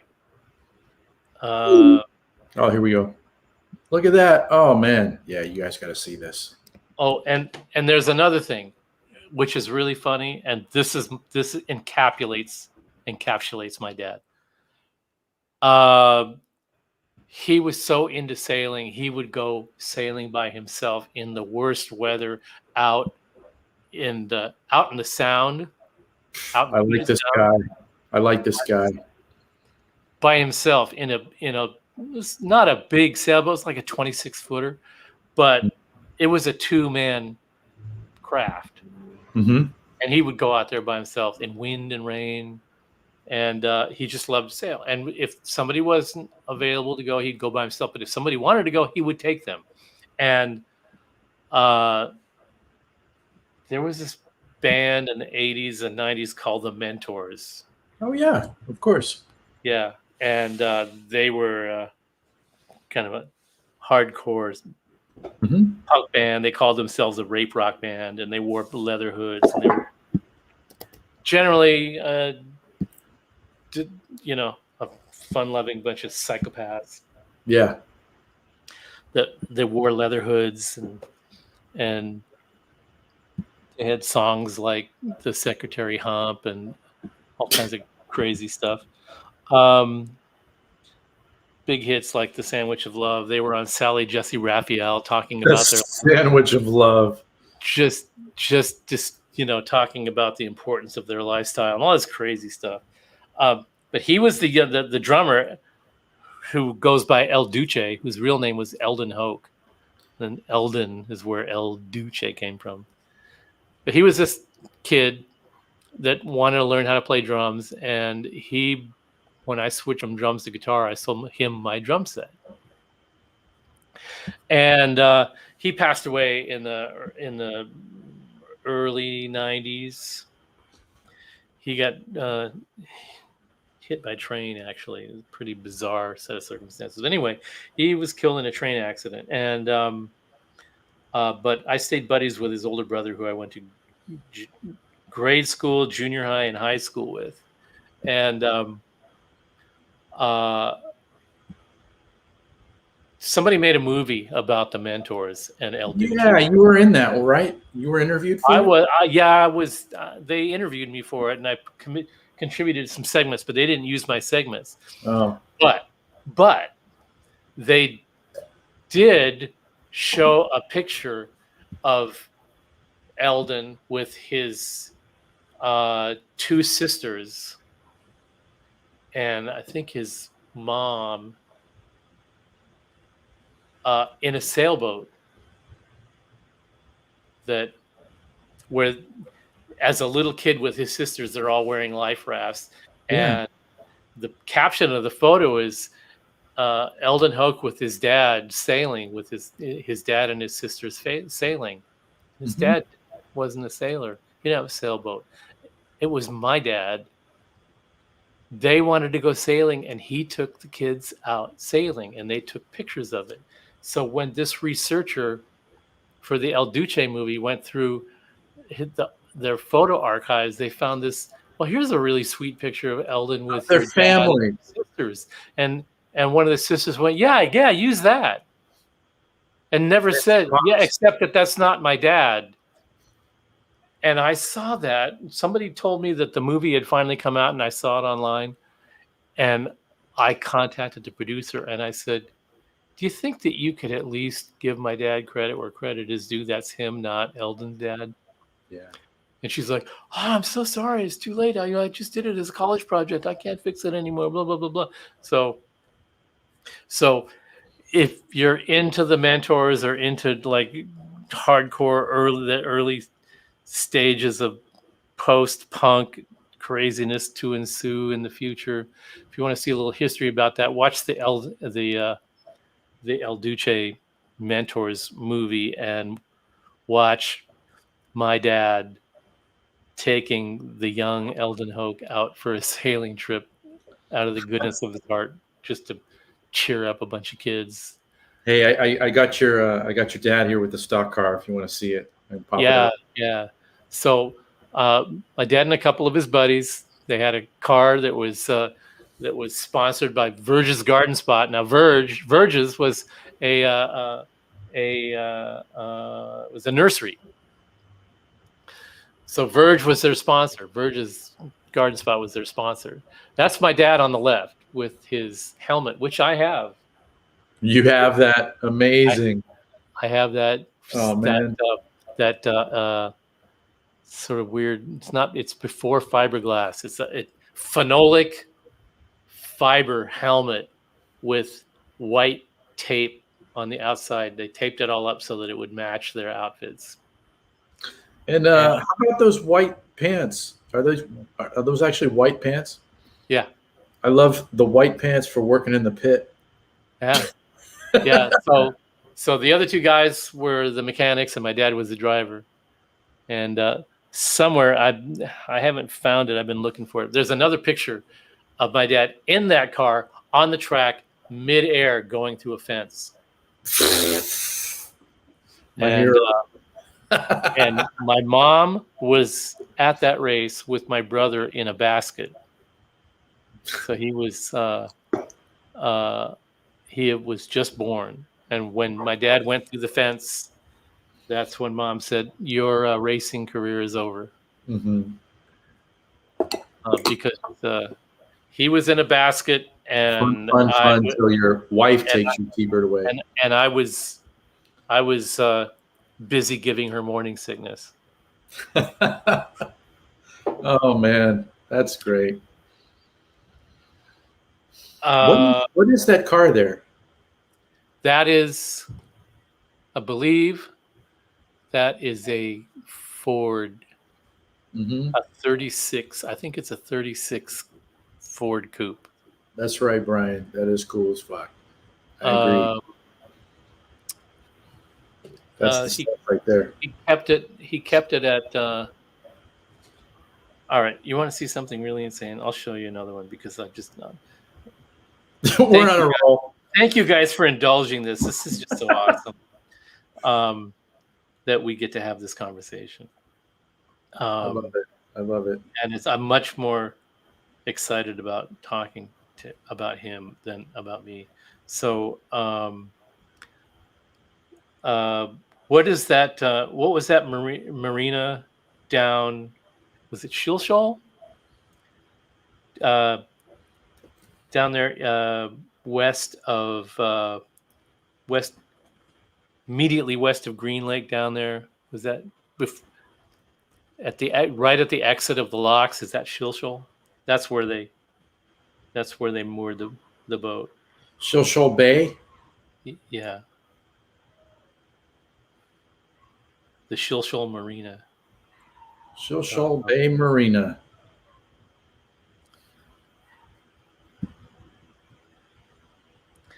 On that boat, I don't have a picture of the boat, but we went sailing every once they got the boat, we went sailing every summer up into the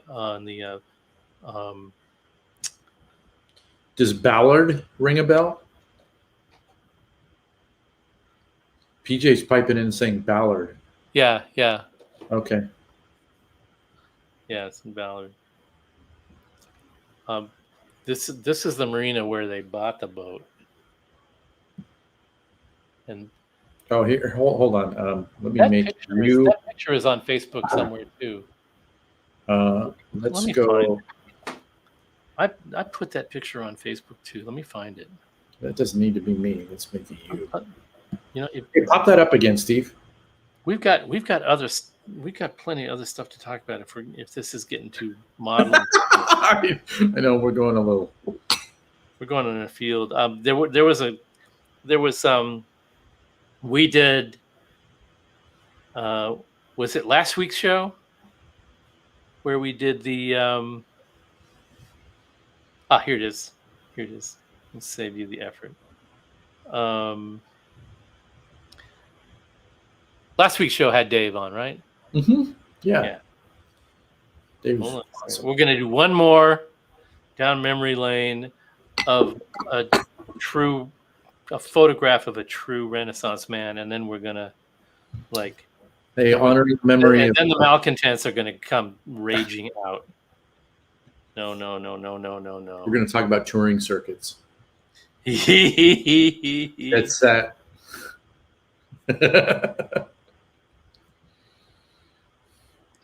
Well, the first thing I want to talk about is, okay,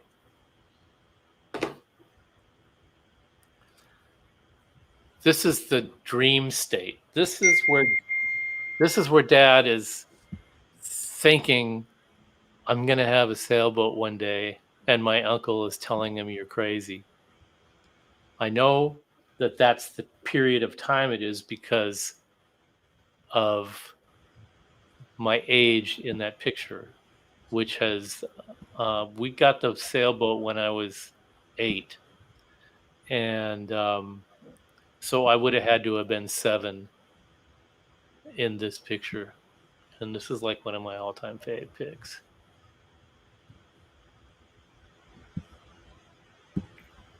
I didn't even know the picture existed. My brother sent it to me, and I just lost it when I saw it. Yeah, how can you not? I'm looking at it right now as I'm making the video so we can load it, and that's the stuff, man. That's what life is really about. This is the guy that wasn't going to let me go see Hendrix because he got busted in Vancouver on pot. Hey, you know what? And then relented. Because I'm in the room.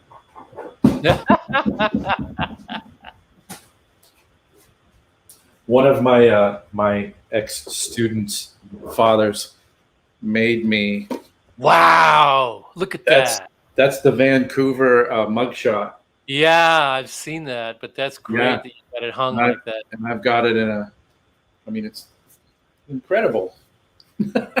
So yeah, I got Jimmy's Vancouver mugshot. I got busted for smoking pot in junior high, and because of that, I wasn't going to get to go to the Hendrix show, and then my mom prevailed upon my dad, and he finally relented, and then Hendrix got popped in Vancouver, and then my dad went, no fucking way, and then he relented again.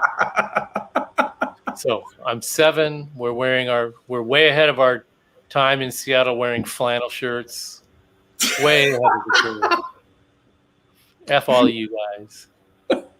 Well, I think that's been Seattle forever. Yeah. That's just the uniform. So that's That's 1960. So that's the future creator of the power station right there. I always tell my mom. I tell her. I said, "You're the reason that all these hardcore metal guys are unleashing all this mayhem on the unsuspecting public. You're the one to blame." She's just like, "Okay, I'm okay with that." She's got a great sense of humor. So that would be 60. So 25.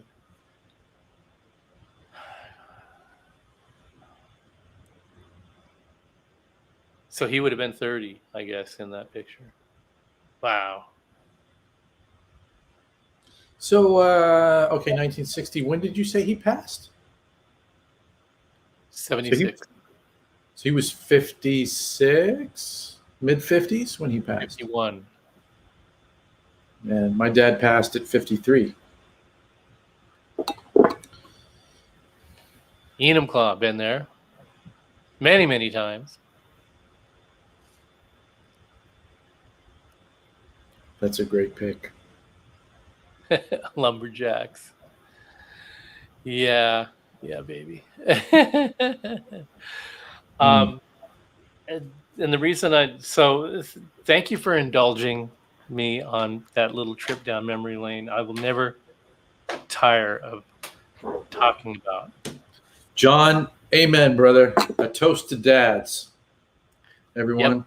Yep. Toast to dads. Absolutely. William Price Fryette.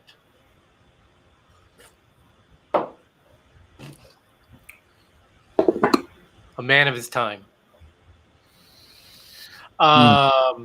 In the last show, we see I'm imbibing in whiskey and having this conversation and the comments from you guys. So I'm going to start turning into a crying drunk in a sec. So we got to move on. No, this is good. This is the good stuff, guys. The only thing missing is we only have two of us on the screen. When we're talking about stuff like this, everybody should be invited. I wish everybody was able to just talk. Yeah. We're going to have to figure that out where we get everybody on stage. One of these. Everybody talk about their dads. Everybody talk about their moms. Have a big love cry fest. Good stuff. And then play some guitar together. So we were talking in the last show with Dave about yeah. Okay. One of the things I've been telling Joe that in each subsequent episode, and of course we're such motor mouths that we never do this, but each subsequent show I want to go back and clarify something from the previous show, because a lot of times I'll just get rambling and I'll go back and review the shows and I'll go, you actually said this thing goes on the bottom and this thing goes on the bottom. Or, I said in a previous episode, I said the Sound City 120 had 6 6L6s in it. And I said you about that. The picture in my brain was EL34s, but the words that came out were 6L6s. So I goof up on stuff like this all the time. And I like to go back and clarify because I want to be accurate. And I figure that, we've got a pretty looped around under the back edge of the. We have a pretty focused group of people that follow the show, and they're paying attention to details. And I know that you've listened to this stuff and go, "Did he just say what I thought he said?" Yeah, I did screw up, and we're gonna screw up, but we're gonna own it at the same time so that we can have some cohesion and consistency going forward. So then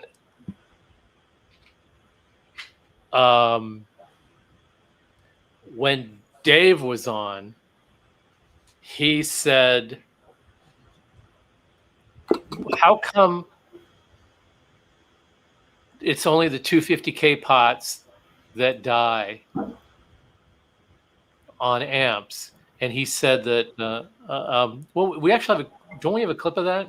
We do not have a clip of that, Steve. Oh, okay. Thought we were gonna have a clip of that. Fine, we don't need a clip of it. Simply, we're shooting the shit back and forth. And Dave mentioned we were talking about customer service, we were talking about repairs, and we were talking about things that break. And one of the things that Dave said was that he asked me, "Why is it only the 250K pots that die?" Right. And there was a complete dead spot. I mean, the whole show came to a screeching halt.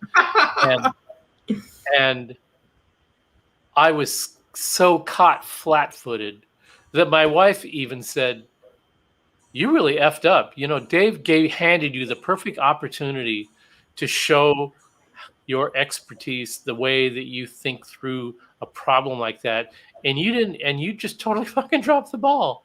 And and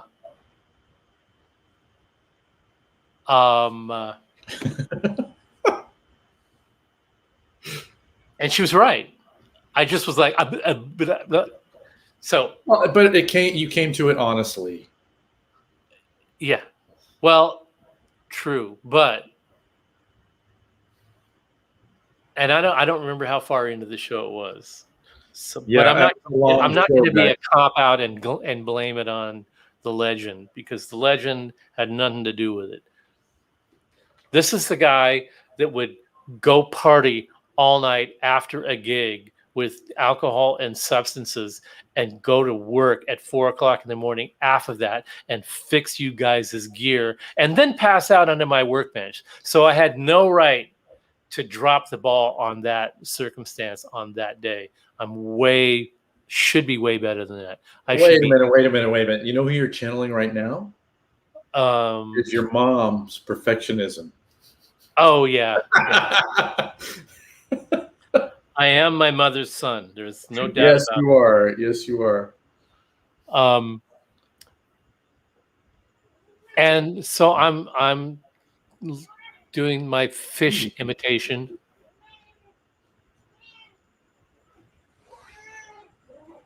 And then afterwards, I just went, I cannot believe I did that, but I did that. Here's what I did. Dave presented me with a perfect opportunity to step you guys through a problem-solving exercise, and I muffed it. So it's not as much fun and it's not as spontaneous now to do that, but you're cleaning it up. We're gonna do a little cleanup. What's the cat's name? What cat? Shay. This is Shay. Oh, Shay. Didn't name Shay. She got a name from somewhere else, but had her since she was 4. She's 13 now. She's actually she's a cancer patient. Shay's been through some things. She's been through some stuff. And she's a sweet, sweet girl. About a month and a half ago, she had about 6 inches of her intestines removed. She's doing relatively well, and she's wonderful. So, anyway, when I go over to your place when we're working on stuff, she jumps up on my lap and scratch my head, and I love that. Yeah, she's something else. She's something else. We had cats that we lost over the years, and I really miss them.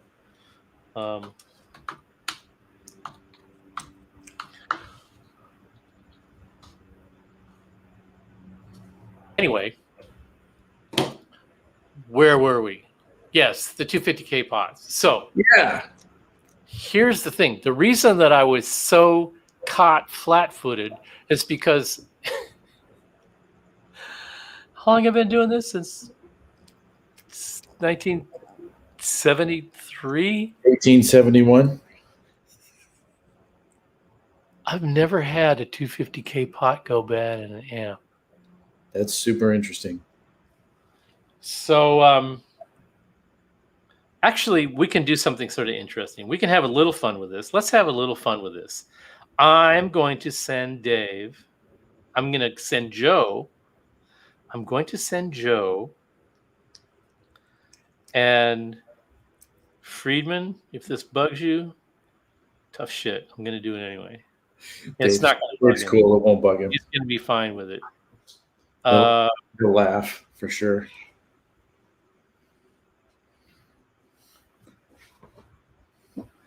Oh, we did it by email, so I can't send it to Joe. But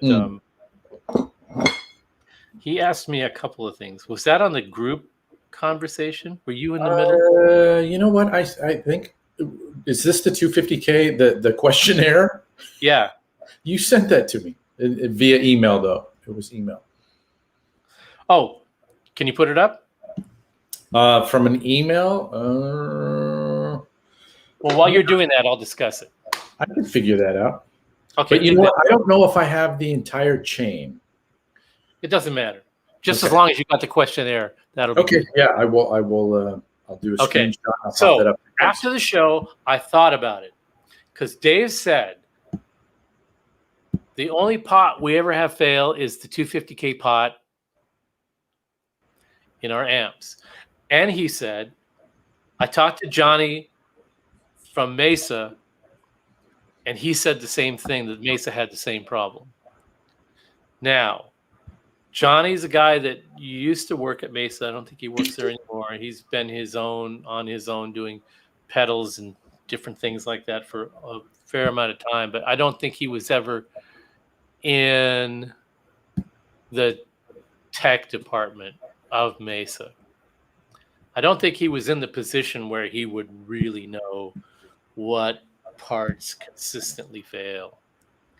And that's a thing in a company where you have to be down in the trenches. That makes sense. Of gear being returned or gear going through QC and failing.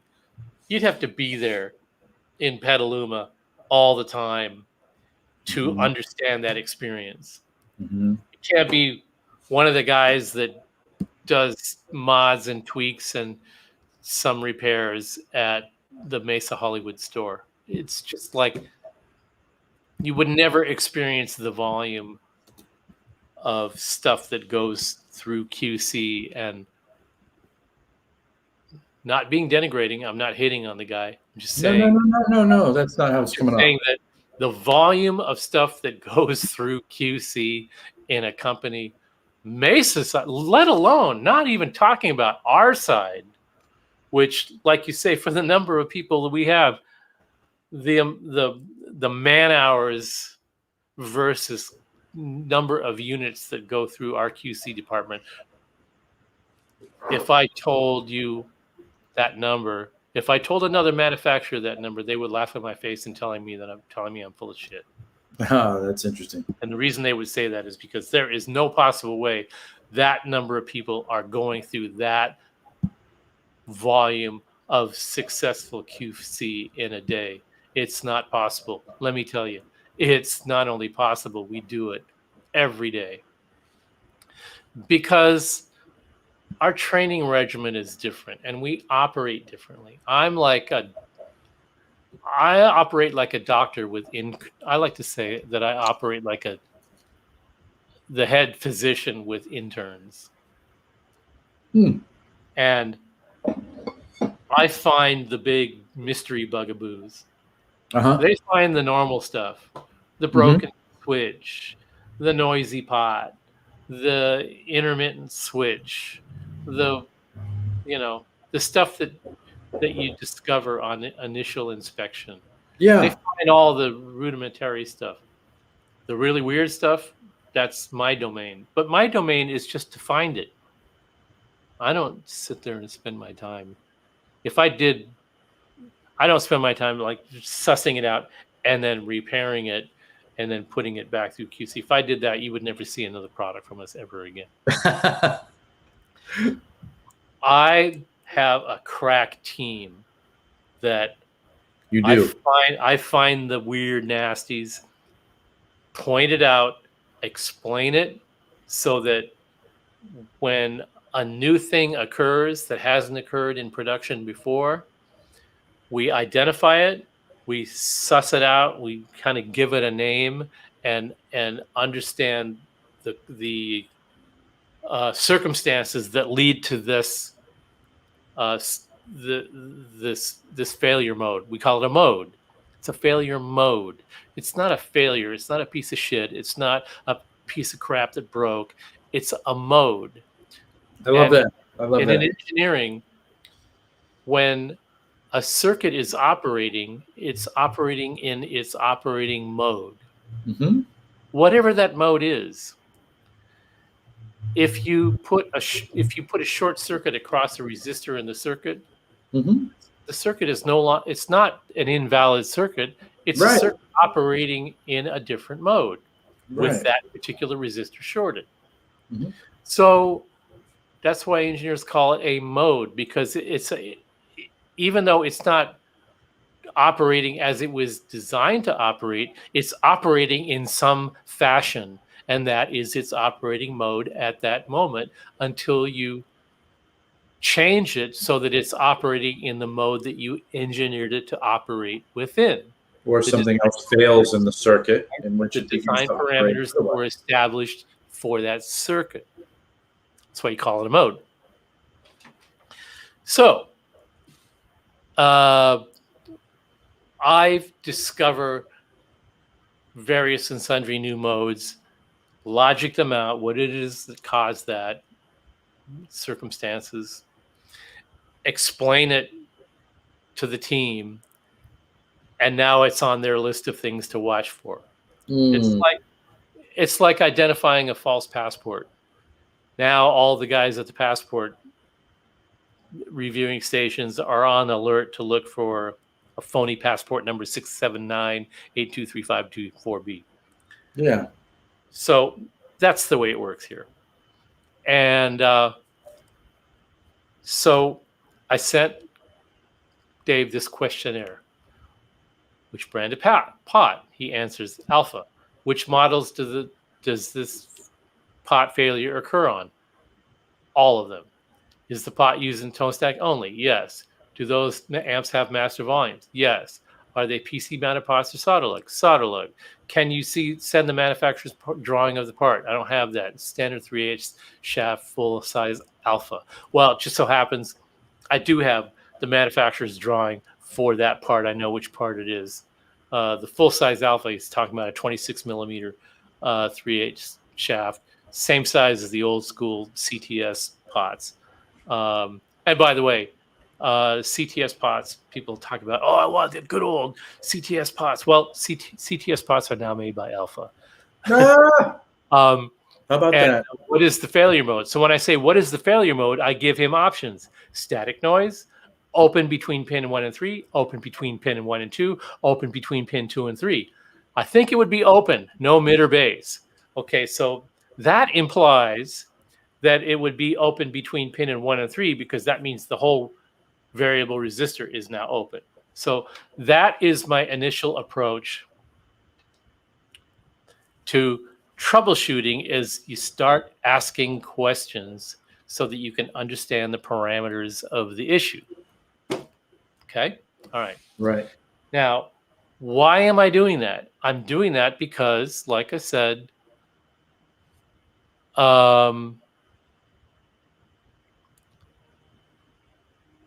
since I've been doing this, I do not have an experience in my quiver observing a failure mode of an open pot in any amplifier, let alone consistently in a bunch of amplifiers. So yeah, and heard it from Dave is that this is a consistent issue. Yeah, so why I was kind of caught flat-footed is I'm like going, there's something deeper going on here, and I want to know all about it. But I didn't have the wherewithal to drag him through the process. Not only that, probably in the back of my mind, I was thinking, we don't want to go there because he's not going to be able to answer the questions. Why is he not going to be able to answer the questions? Because he wasn't prepared.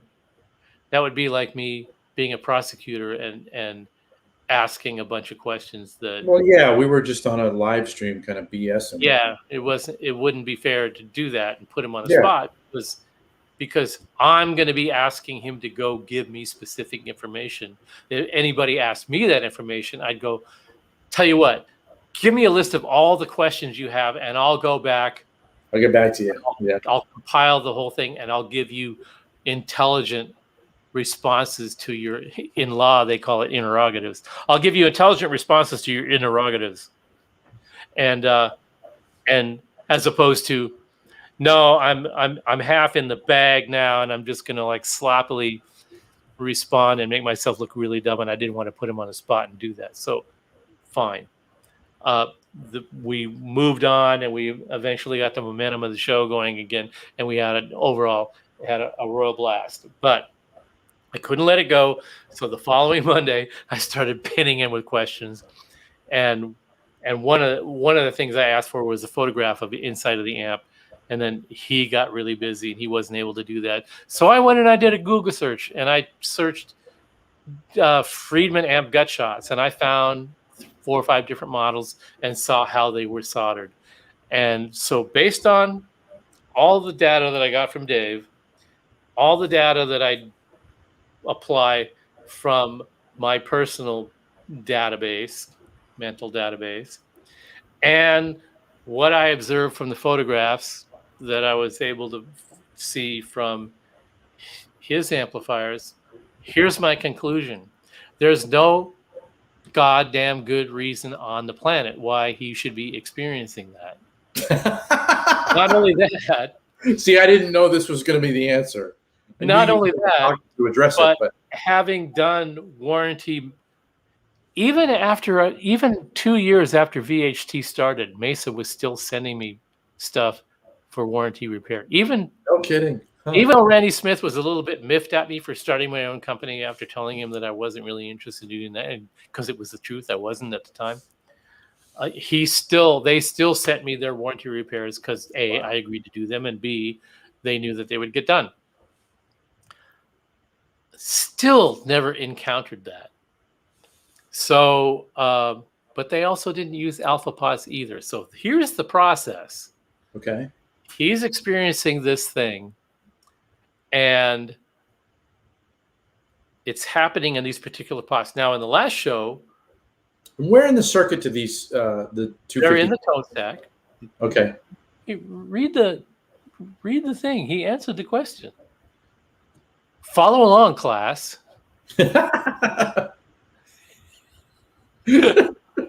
Remember, I just play guitar. I don't. I'm wearing a dunce cap over here. Yeah. Well, okay. We're just gonna send you a new one.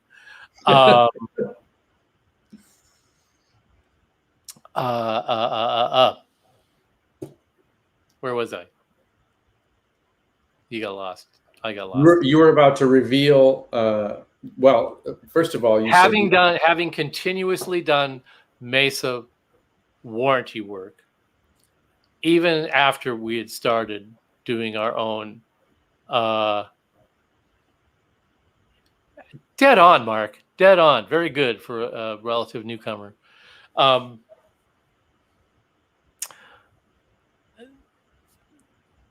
They share something in common with Friedman amps in that they use flying leads on the pots. And flying leads are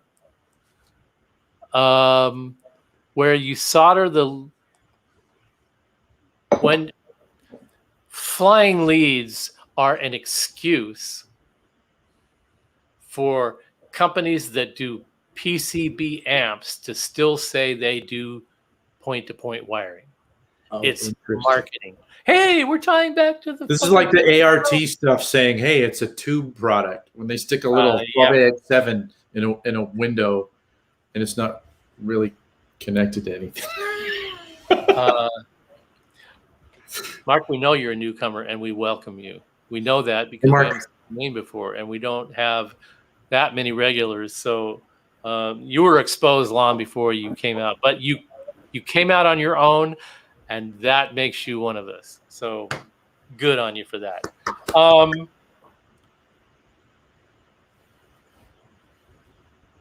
PCB amps are of several varieties. They are of the, let's just make it as cheap as possible and so that monkeys can assemble them.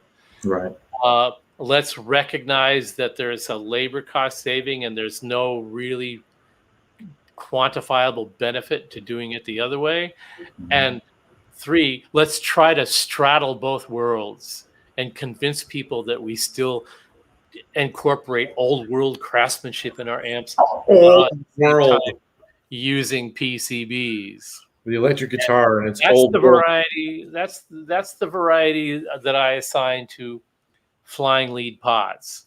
Okay. And now, technically, the logic of flying lead pots is, well, the front panel could flex, and if the front panel flexes, the pot could flex, and if the pot flexes, it could break at the contact point of the circuit board if it was mounted to the circuit board, because the circuit board is mounted here, the front panel is here, the pot is bolted to the front panel but soldered into the circuit board. So there's a possibility that that panel could flex enough and break the pot. Yeah.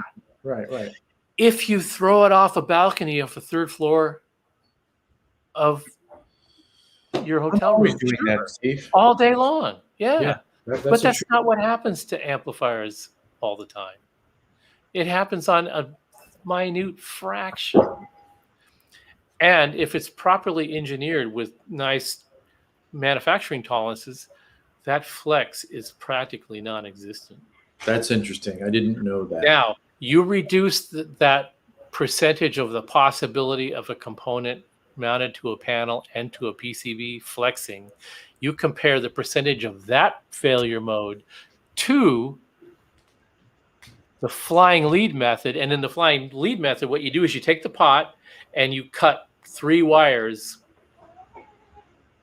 2 inches long, strip both ends, then solder one end to each lug of the pot, and then put the pot in the chassis, bolt it in, and then take those 3 wires and connect them to the circuit board and solder them in. So now what you have is you have a solder connection from the pin to the circuit board, and you have a solder connection from the circuit board to the circuit. And then in the case where that pot normally might connect directly to the grid of a gain stage, you've got another solder connection from the tube socket to the pin. So now you've got 1, 2, 3 solder points between where the signal leaves the wiper of the pot and enters the grid of the preamp tube. Whereas in a circuit board PC mounted pot, you only have 2.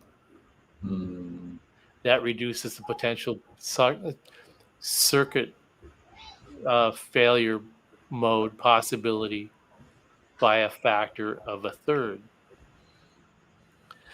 And then if you're using fly wires to get from the circuit board to the tube sockets, you've added yet another connection and flown more wires. So you're actually adding labor intensive stuff that doesn't give you any reliability or sonic benefit.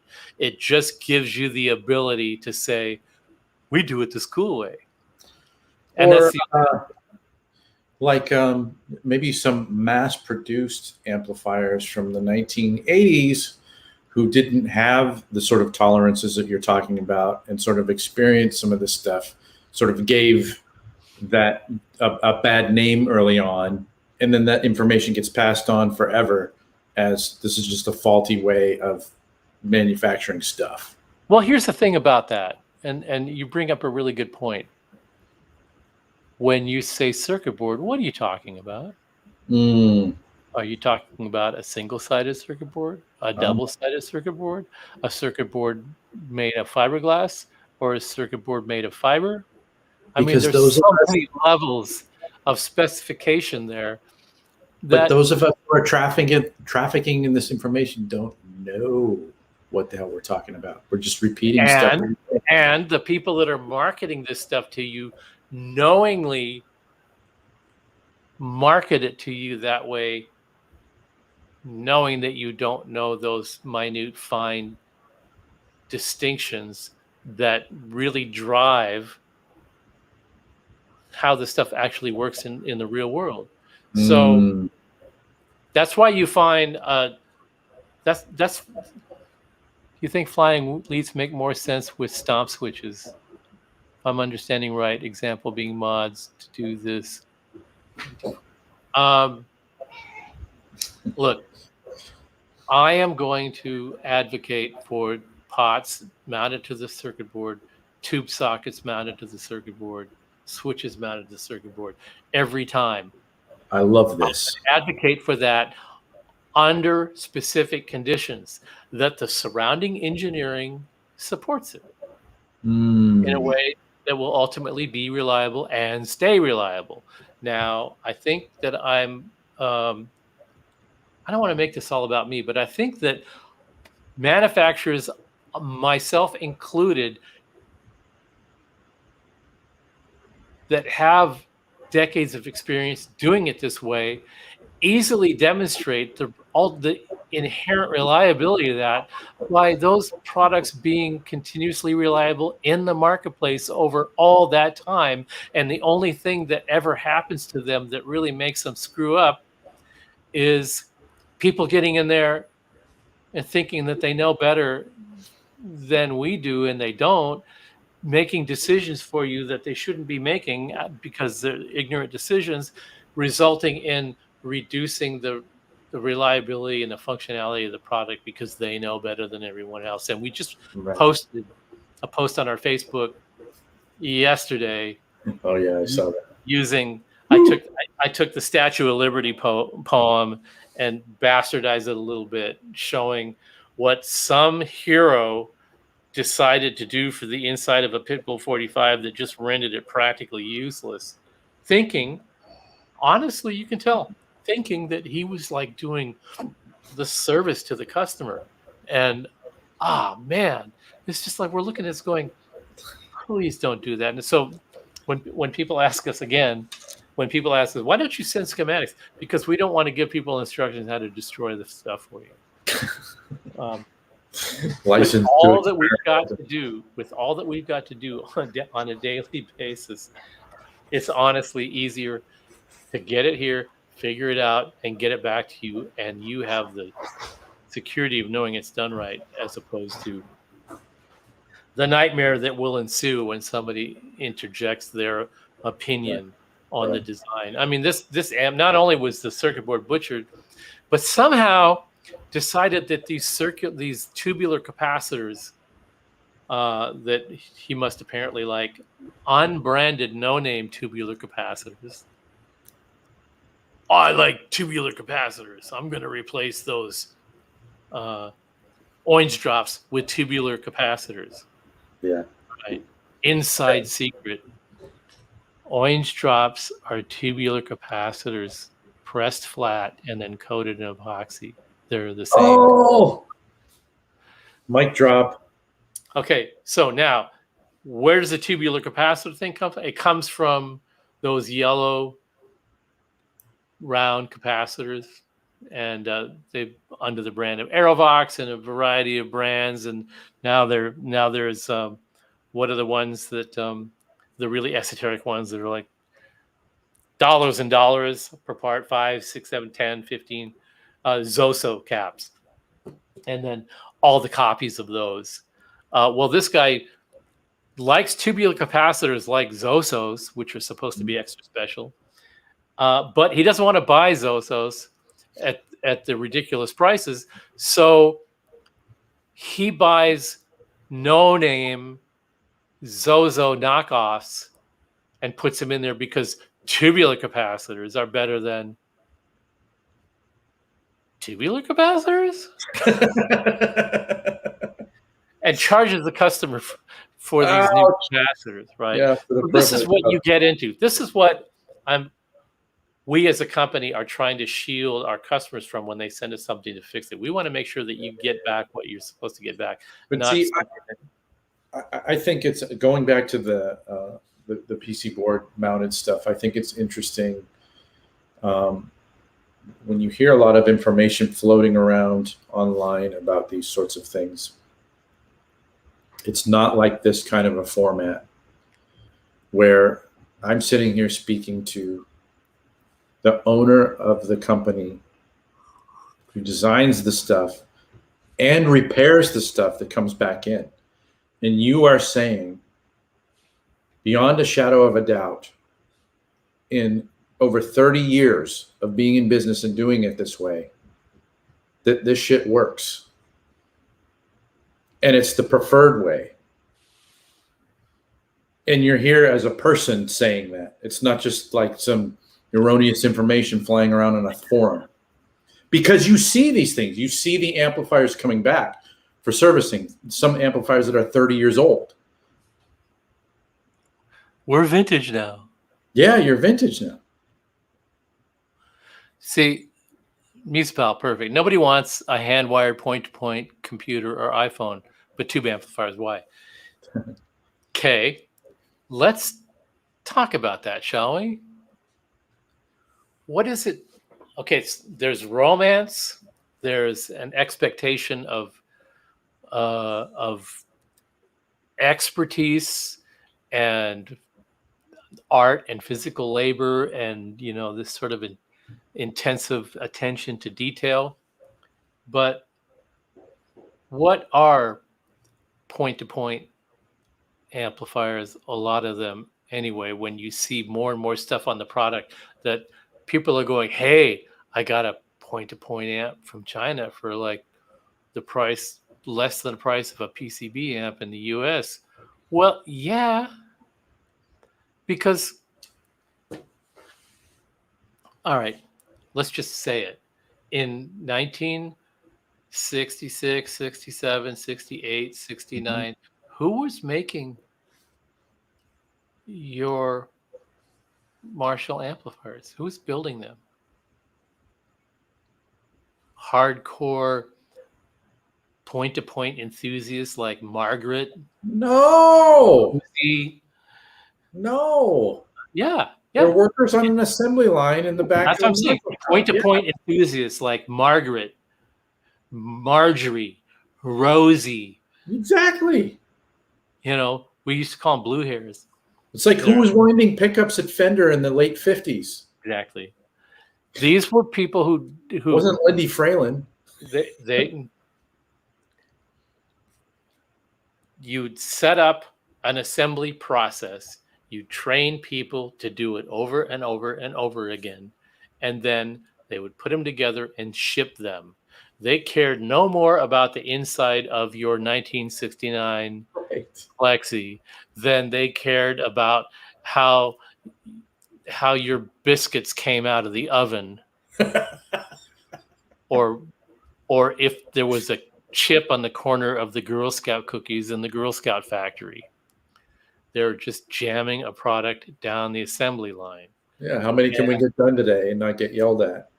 Yeah, exactly. And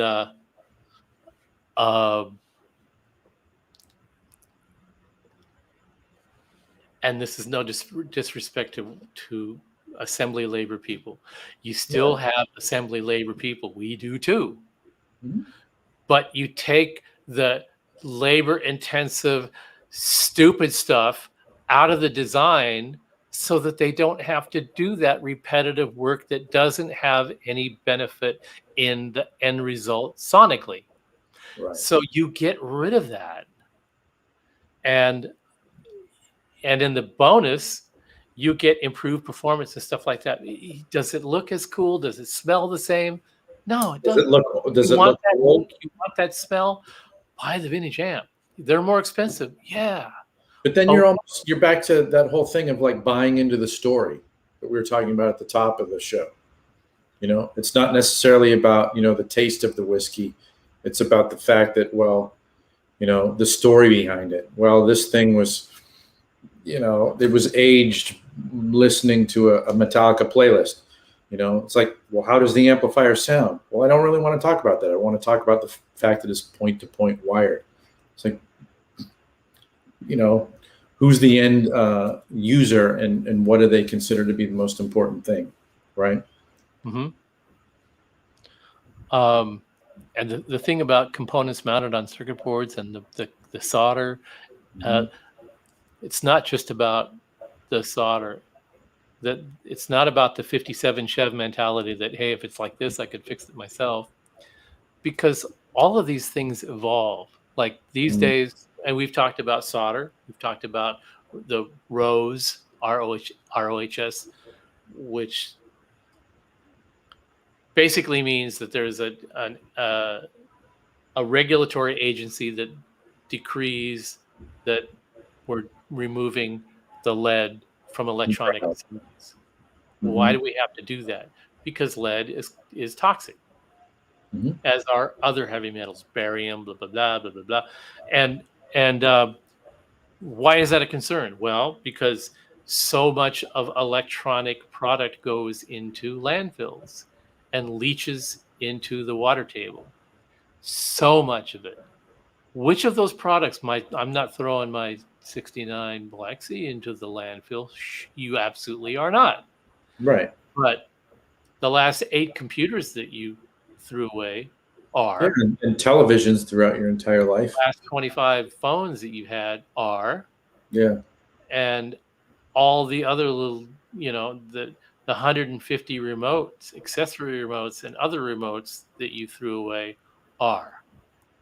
So those laws, those regulations are really aimed at cutting down the sheer unbelievable volume of raw materials that go into landfills that leach into water tables that cause cancer and all these kinds of things.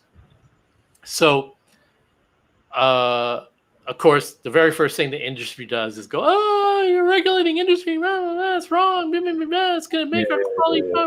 Well, no. What industry does in response to regulations like that is they figure out solutions to the new problem created by the regulation, and then you're on your way. So, for example, I've had members of my family that are sensitive to lead, contact with lead, the presence of lead in, and it's a known issue where some people have extra sensitivity to lead exposure. Okay. Right? So I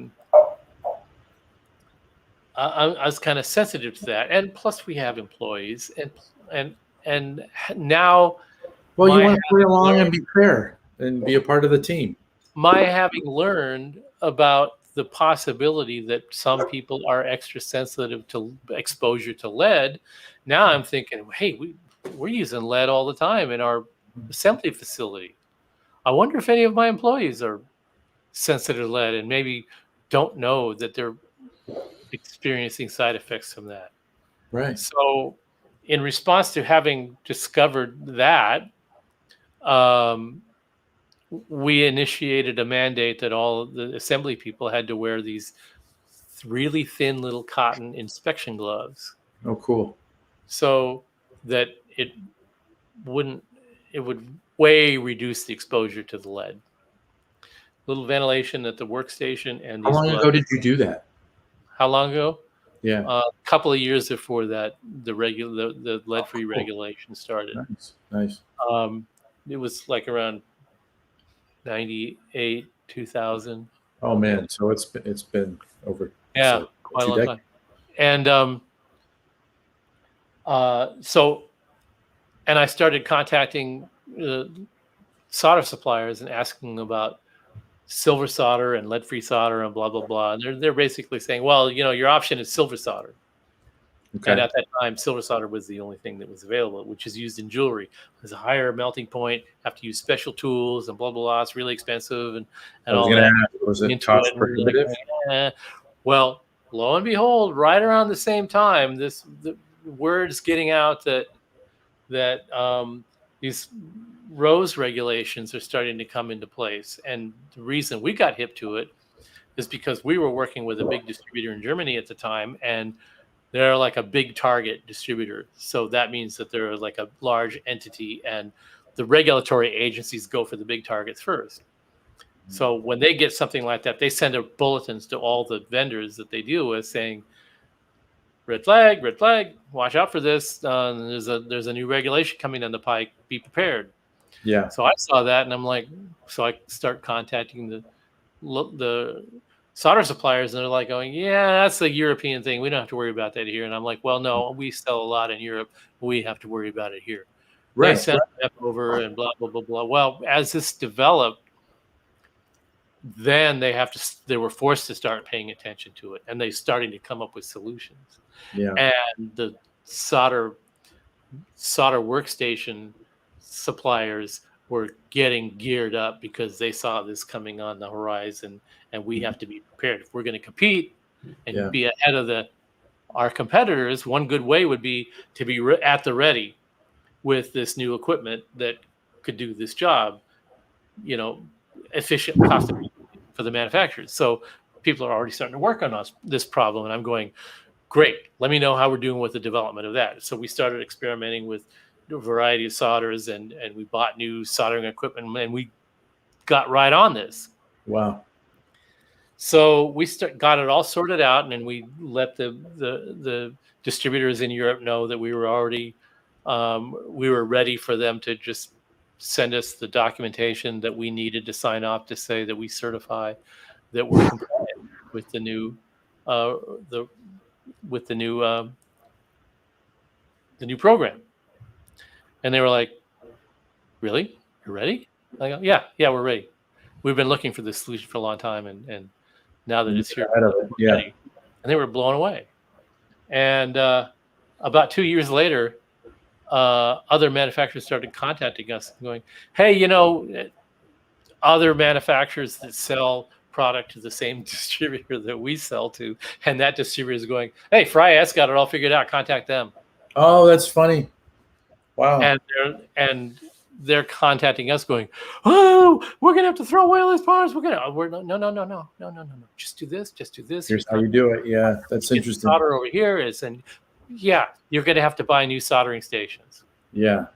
How many soldering people do you have? 10 people, $150 a station. That's interesting. It's there's 10 stations, $150, $1,500. What's the fine for not complying? 15,000? Just do the math, okay? And they're like, "Wow, well, when you put it that way, yeah, it totally makes sense." And I said, and think of your employees. They're not going to be exposed to lead poisoning anymore. Isn't that worth it? Yeah. And they're like, There's the employee aspect. So we went through this whole process, and all the time on the forums here, other boutique manufacturers and other and players that buy that stuff, they're all going on this big, "Oh, the government is laying all this stuff on us. They're ruining all our gear. Tube amps are going to disappear." Blah, blah, blah. And I'm like going, try to take the blinders off and do a cost benefit analysis. Well, not everybody's able to do that, and I understand that, and fine. But it's the same thing with circuit boards. Learn the technology, learn the ups and downs, learn how you can use it beneficially in your product design, engineer it in such a way that will actually work, as opposed to just try to use it as a cudgel to convince somebody that they should buy the product for a particular reason. It's got circuit boards, but we did hand wire part of it. The reason that irritates me is because usually it's the hand wired part that they do the worst. Oh, wow. That's interesting. It's sloppy. It's hand wired just for the sake of being hand wired. It's not hand wired neatly. There's not a whole lot of logic applied to it. Still the same people that they train on the assembly lines to do this stuff don't understand why it's important that the wires are formed and spaced a certain way. They're just like connecting the leads and moving it on. What I think about a lot of the time with this sort of thing is like the people who hold on to the way things that were done in the, sort of the genesis phase of the creation of a certain technology is like holding on to this idea that, this is how it was done by the people who got there first. And so that's the only way it can be done. But yet there's not really a lot of empirical evidence as to why. That was the first way that it was done, right? So it's like, I don't know if you guys can hear this, but there's a ton of fireworks. I totally hear it. Oh, okay, sorry. But it's like, are we really going to be okay with this idea that the first way that things were done that's just the end of the book? There's no other way to do it. Like that's it. That's the best way. Is the first way that it was done. Yeah, and every car produced since 1957 is wrong. Like, yeah, exactly. Right. And what you're talking about is interesting to me. It sort of reminds me of, I know a little bit about, like, in the cosmetics industry, there's this, in Europe, there's this governing body called IFRA that it's really concerned with like allergens in in fragrances and this sort of thing. But it's a European body, but designer companies who are in, making colognes or perfumes or whatever, who are even American based, they are also looking at the IFRA standards because they're selling a lot of stuff in Europe. And it's like, okay, they could violate the IFRA standards and only sell to an American market, but then they're cutting themselves, their noses off because they're not going to be able to sell to the European market. And so when you're talking about, evaluating this stuff, it's like you're not only looking at the safety of your employees, but as you said, you have, you're selling amplifiers to people on these different continents as well, right? Mm-hmm. Mm-hmm. Where these governing bodies are enforcing these things. So, I mean, it's kind of like, it's spitting or pissing in the wind. Like, are we really going to fight this battle? Or are we actually going to embrace this stuff and just deal with it and find a better way to do it?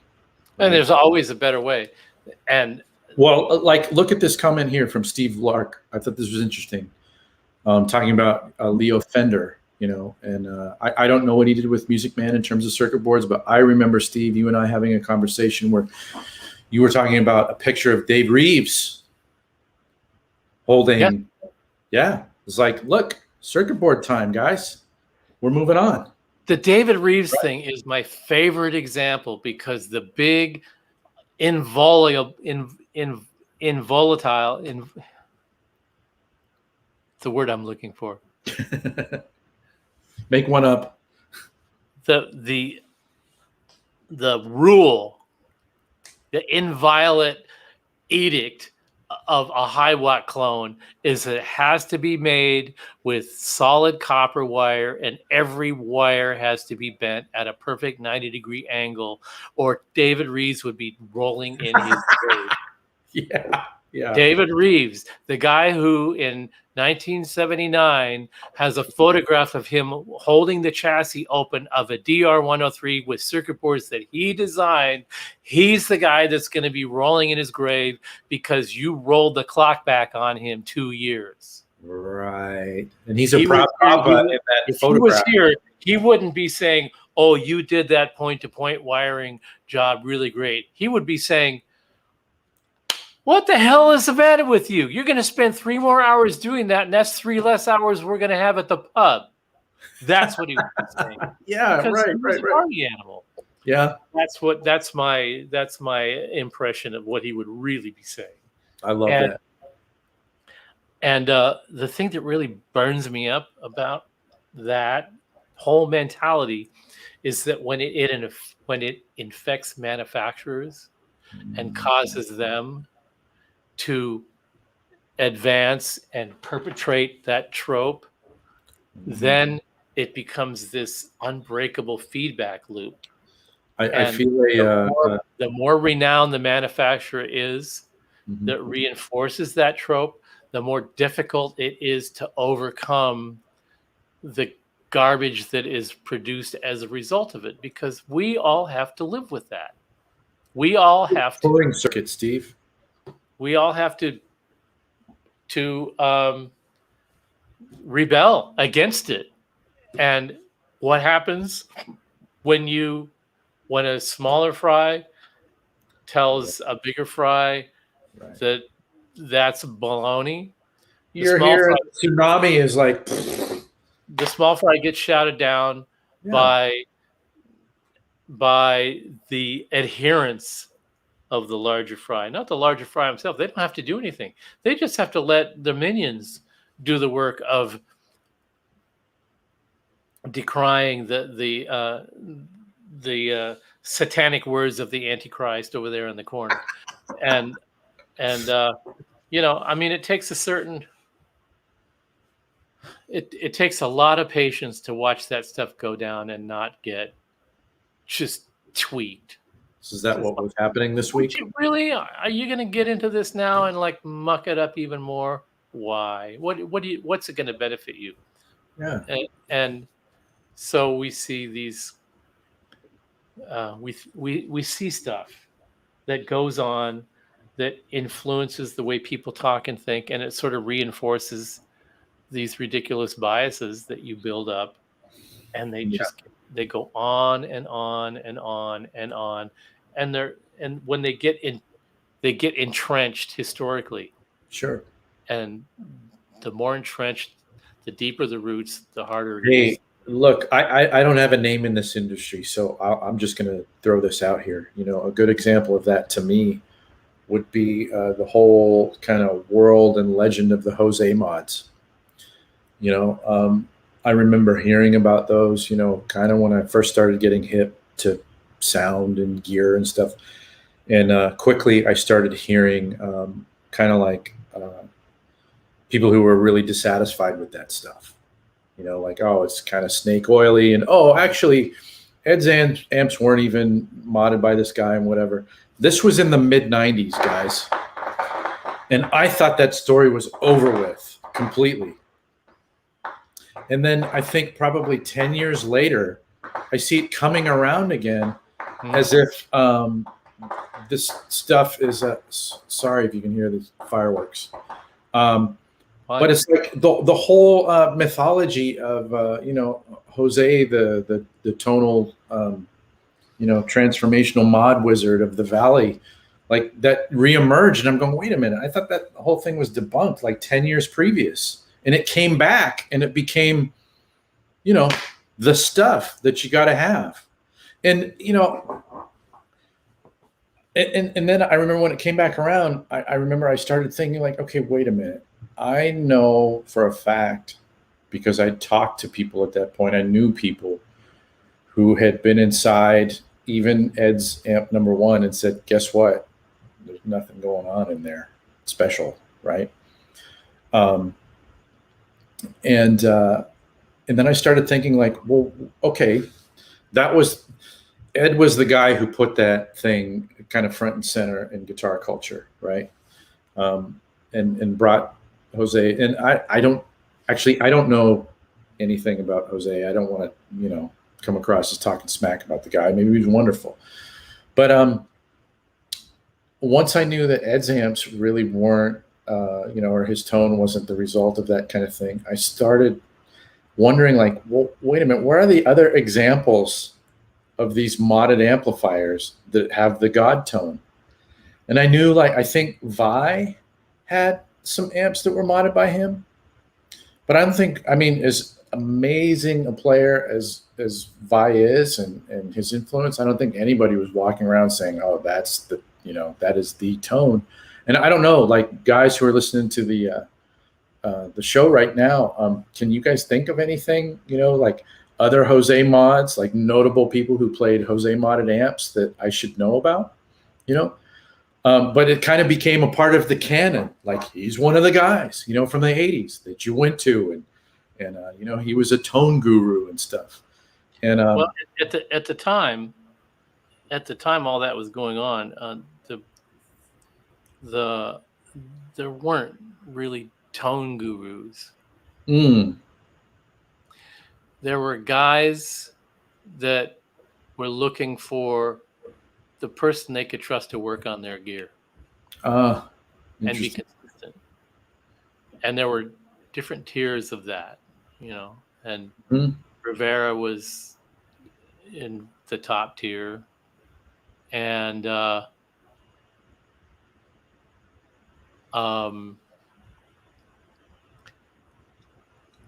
and having followed his footsteps into Valley Arts, I felt obligated to sort of maintain that, which is kind of laughable because I didn't have remotely his skill or experience at that time.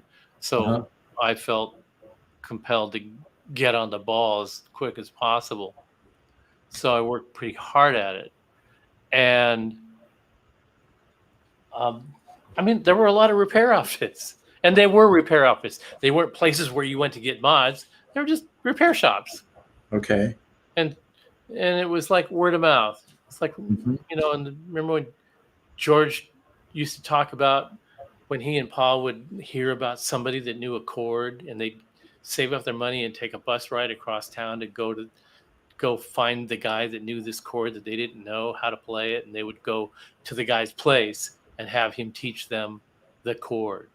So that it was like a half a day effort and a couple of quid, you know, to get across town and back home to learn a new chord, a D sharp diminished. Yeah. You know what the hell I'm talking about. But like, This is cool, guys. BMO and Kelly, thanks for chiming in with examples of this stuff. I hadn't heard of that before. So James Hetfield used a Jose on Kill 'Em All. All right. Let me tell you a little about what a Jose is. There is no one Jose. He was a repair shop. He had a repair shop in Sepulveda, California, which was right near Panorama City, which is just a little bit north of Studio City, where Valley Arts was.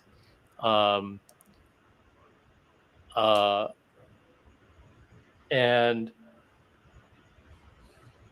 there were people that wanted repairs done cheaply and didn't want to spend a lot of money. He would do it.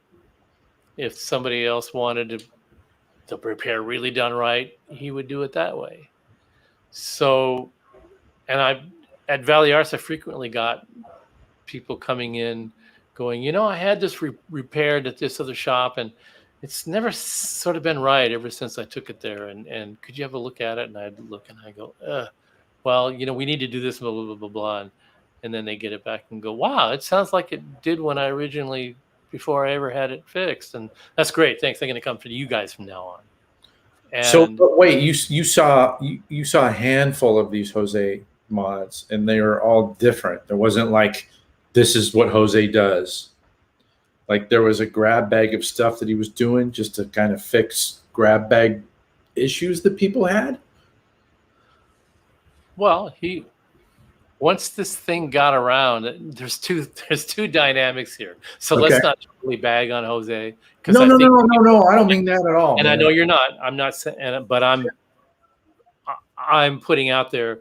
This isn't a bag fest. This is the reality of the time. I'm putting you back in 1978, 79, 80 period of time when people are figuring out what can you do to these amps. Yeah. Because let me clarify really quickly. I wasn't putting it out there like let's bag on Jose. No, I'm talking about me personally. So that it's just more like this stuff has been entered into canon like Jose did a thing. And it's not. You need that thing. Yeah. And I'm going, I don't think that was what was happening. No. It's like 10 things and it was a crapshoot. And cool.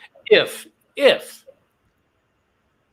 you didn't really have much of a mod and you were a good player and you had some good gear to connect it all up with, you had a pretty good shot of sounding good.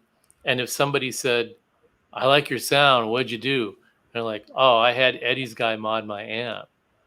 Like it's hey, I went to the source. Yeah, I got my badge. Kind of a denigration of your own ability because it's like you were the source, dude. Not that, but that's a good point. Yeah. And that was my attitude. And so for every one of those, you'd see these nightmare scenarios where it was just like, oh my God, this guy was obviously trying everything in the book. And now in retrospect, you have to ask yourself, why would somebody do that? Why would somebody take an amp and try 15 different mods in the same amp? And you could see where parts were taken out and put back in, and another thing was tried, and there's just rat's nest wires everywhere. Wow. Why would somebody do that and charge money for it? And unless you knew the kind of players that were out there scouring this hellscape of new, not necessarily innovation, but license to experiment on other people's gear for money. Yeah. And it was a hellscape. I mean, there was really some nasty, nasty stuff being done in the name of. And you could find them all at the remnants in the recycler. I mean, come on. A foot switch that you plug into your amp to put it on standby remotely that had like 400 volts at the box under your foot, that if ever got wet, you'd like go rock it. Dude. Yeah, you know, I mean, it was like, come on, you didn't really like, do you have consumer liability insurance? Because if you don't, you better stop doing that mod, because you're gonna kill somebody. And maybe that was a mod that was done once. You don't know. No. I saw it at least 3 times. No way. I saw it 3 times, and I just like, oh no, he didn't do that more than once, did he? No way. But let's go back to the kind of people that were prodding guys like that along. They were the guys that were like hungry to be the next Eddie. And they would haunt the repair places. And I had guys like that too. They would come to you and they'd say, I need my amp modded. Well, what do you want? Well, I want more gain. And like, okay, you do a mod for them, and they would come back and the same thing kind of problem we have now when we do a new amp with a new feature, and they go, yeah, that's great. It'd be even better if you added another knob. It's the mentality that if you can do one thing, you can do 2. And if you can do 2 things, you can do 4. And if you can do 4 things, you can do 10. Mm-hmm. Because that's what you do.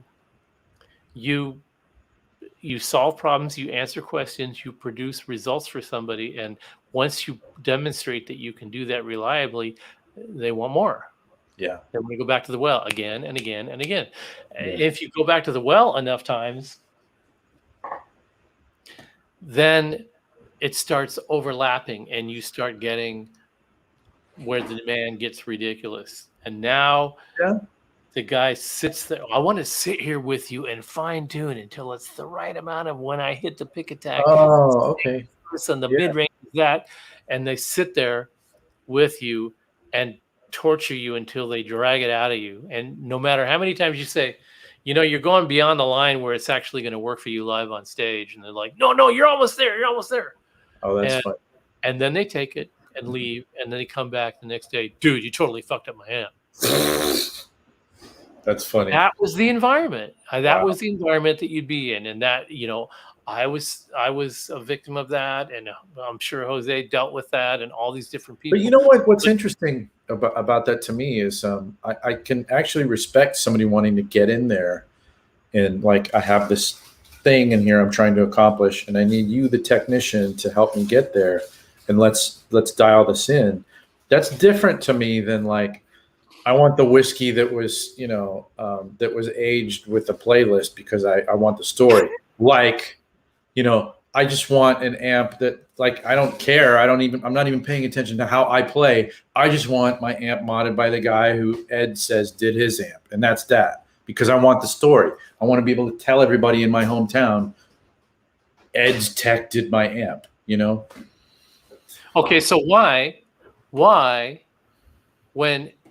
when Ed told the world that he uses a Variac and turns it up to 130, whoops, why did people not stop trusting everything that came out of his mouth after that? Because what he was doing, leading everybody off the cliff so that they wouldn't cop what he did, when he did the exact opposite. He wasn't making the amp louder and this and that. 2 tubes out, Variac down to 90. It was basically treating the 100 watt amp like a 50, so that the output transformer was set. That's a whole different setup.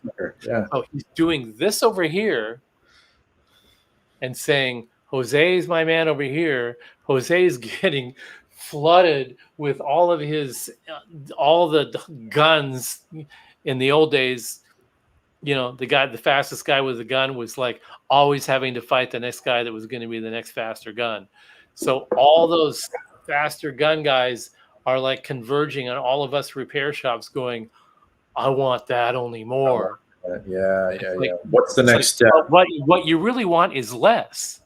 no, Eddie had Jose do more. And I'm like, no, Eddie didn't do it. And Jose didn't do it. And Eddie actually got less. He wanted less to get more. Yeah, And, yeah. You're totally crazy, blah, blah, blah. Because I read the guitar player interview, and he said this. Yeah. And then we would get these amplifiers in that were just monstrosities, that were biased so hot, literally. Literally so hot, the bias, that tube was idling, an EL34, idling so hot that the glass melted and sucked a little vortex into the side of the bottle until it hit the plate. When it hit the plate, it melted the glass enough to where it opened, and then the vacuum would break. Unbelievable! Wow! Wow! And you guys, well, I just got this modded, and a tube fails, so I want you to replace the tube. And I no, that's not the problem. The problem is I put new tubes in it. It's gonna break in 30 minutes. Oh man! No, it couldn't, because I had Jose's guy work on it, and it's great. It's just like he's closed now, and I got a gig at the Whiskey tomorrow night. I need this thing working. And I'm like, I'm gonna have to cool the bias. It's like way out. And those guys didn't know bias from anything. They didn't know anything. They just knew I liked this until it stopped working, and now I'm in trouble. What do I do? Yeah. Everybody was using echoplexes, Mm-hmm. EP2s, EP3s, and the echoplex would stop working. And when it would stop working, they would bring it to me to make it work. And with echoplexes, tape head. What do you have to do with the tape head? You have to demagnetize it every X number of hours of operation, or it becomes saturated. Once the tape head becomes saturated, it stops picking up signal off of the tape surface, and so it stops working. All you hear is the tri-signal. Okay. So you clean off the oxidation with alcohol on the tape head, and then you take a head demagnetizer and you zero out the built-up magnetic field from the tape rolling across the head over all those hours. And you did it every month. I used to do that to my cassette decks. Every month to maintain really optimal performance, at least every 3 months. And it got to the point where, we were charging like $30 every time somebody, hey, I just brought this in a month ago, and it's like another $30. Yeah. And I'm like, look, you only brought it back because you didn't listen to me the last time I told you how to do this simple maintenance. Go down to Amatron Electronics, pay $9.95 and get a tape head demagnetizer, and I'll show you how to do it. You wave the magic wand in front of the little thing, and you're good for another 30 days. And then when it really does break, bring it back to me. But until then, knock yourself out. And I literally, this guy listened to me intently and watched me as I put his hand on the tape head and I moved it up and down, and I showed him so that you would remember. Yeah. And after all that, I go, you got it now? And he goes, yeah. And he puts the tape head to magnetizer. He goes, what a bunch of fucking hooey that you're trying to sell me. Just fix the goddamn thing, will you? I haven't more than once. And I just went, okay, I'll just take your $30. It'll be I guess. Yeah, sure. Yeah. And that was the level of knowledge about tone and amplifier performance and behavior at that time that gave rise to all this stuff that is getting recycled now as tone trippiness. It didn't exist then. There's the nostalgia. It was all a raw, wide open territory of knowledge mixed with sand. Yeah, and maybe it's like we've talked about in previous episodes. There's a lot of guys around now who are like, oh wait, I'm an adult now. I can actually afford to buy this thing that I couldn't do then. Because to me, like at that time period, you'd hear of Jose, Harry Colby, Lee Jackson. Those are the guys I'm remembering off the top of my head. I don't know if there were other dudes, but those were the guys who you'd send your amp to for the magic sauce.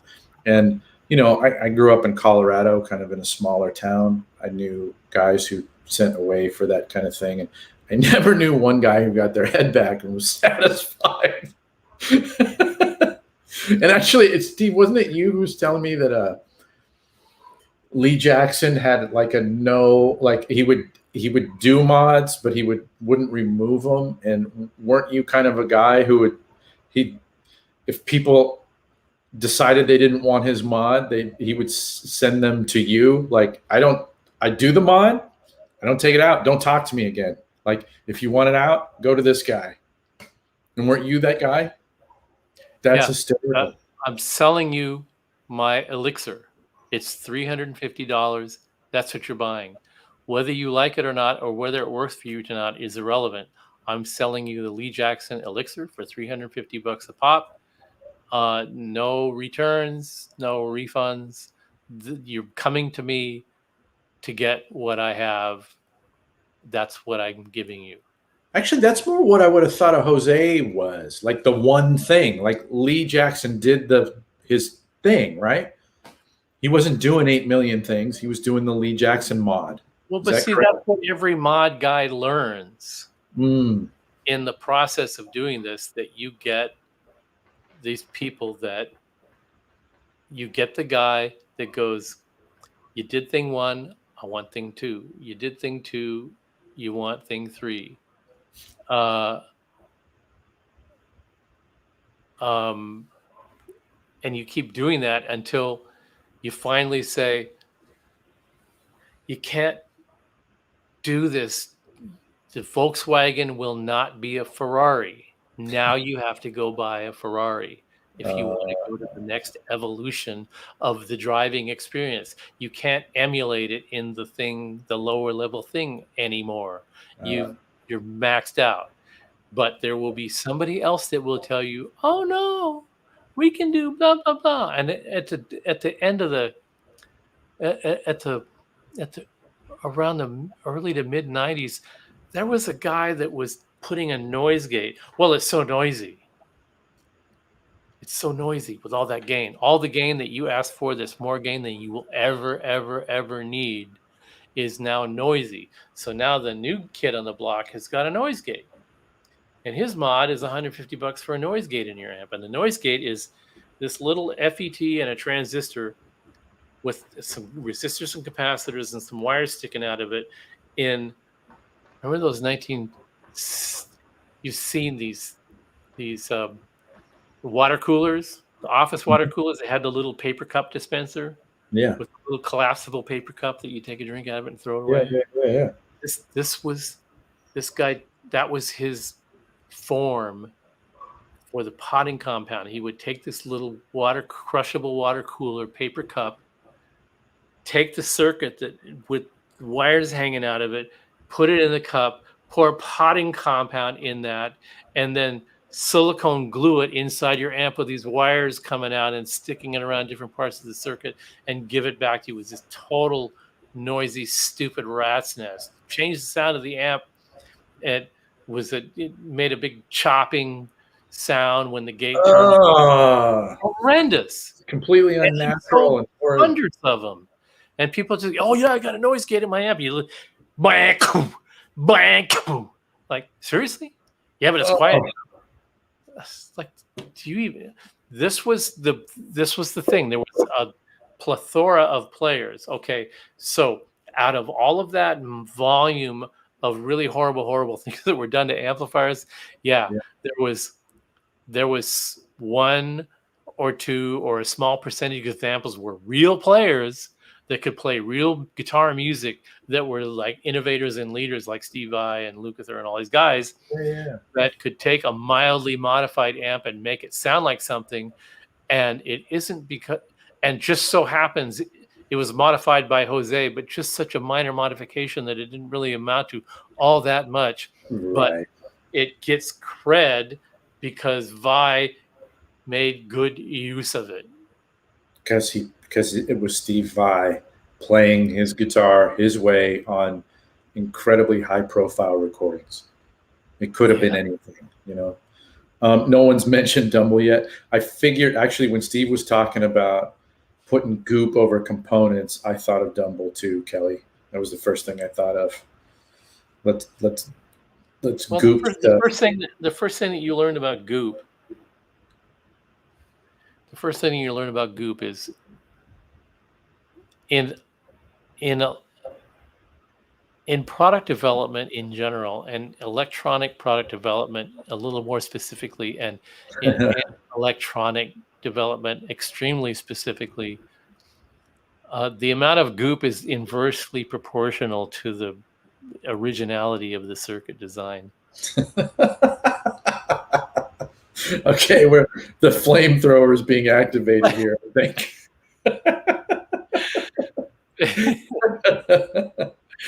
Yeah, I By the way, paraphrased one of my favorite sayings, which is the likelihood of it's a Harley thing. The likelihood of a one kick start is inversely proportional to crowd size.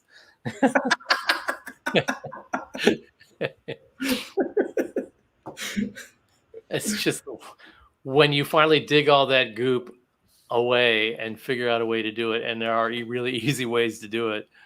Once you tear it all away, you just like go, oh man, I spent an hour doing that for this. That's really always difficult.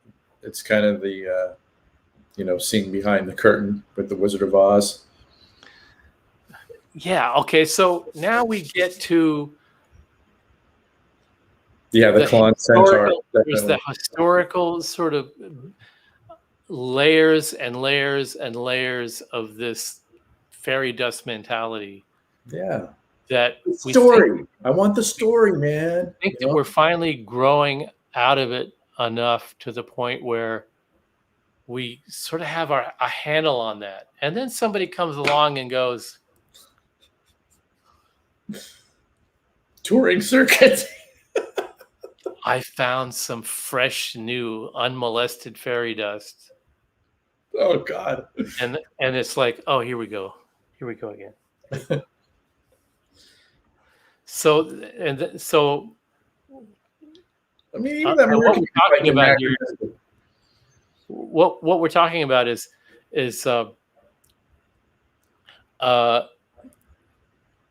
we're not close friends, but we're colleagues in the industry, and we're as Jeff Beck used to describe Eric Clapton, we're arm's length friends. Means like we're friendly, we're cordial, we can have a drink together, and we can have a conversation and blah blah blah blah. But that's the extent of my personal relationship with Paul Reed Smith. He makes a fine guitar. They're right on, Wayne. Take care, man. Have a good night, Wayne. They're finely crafted, a successful company, and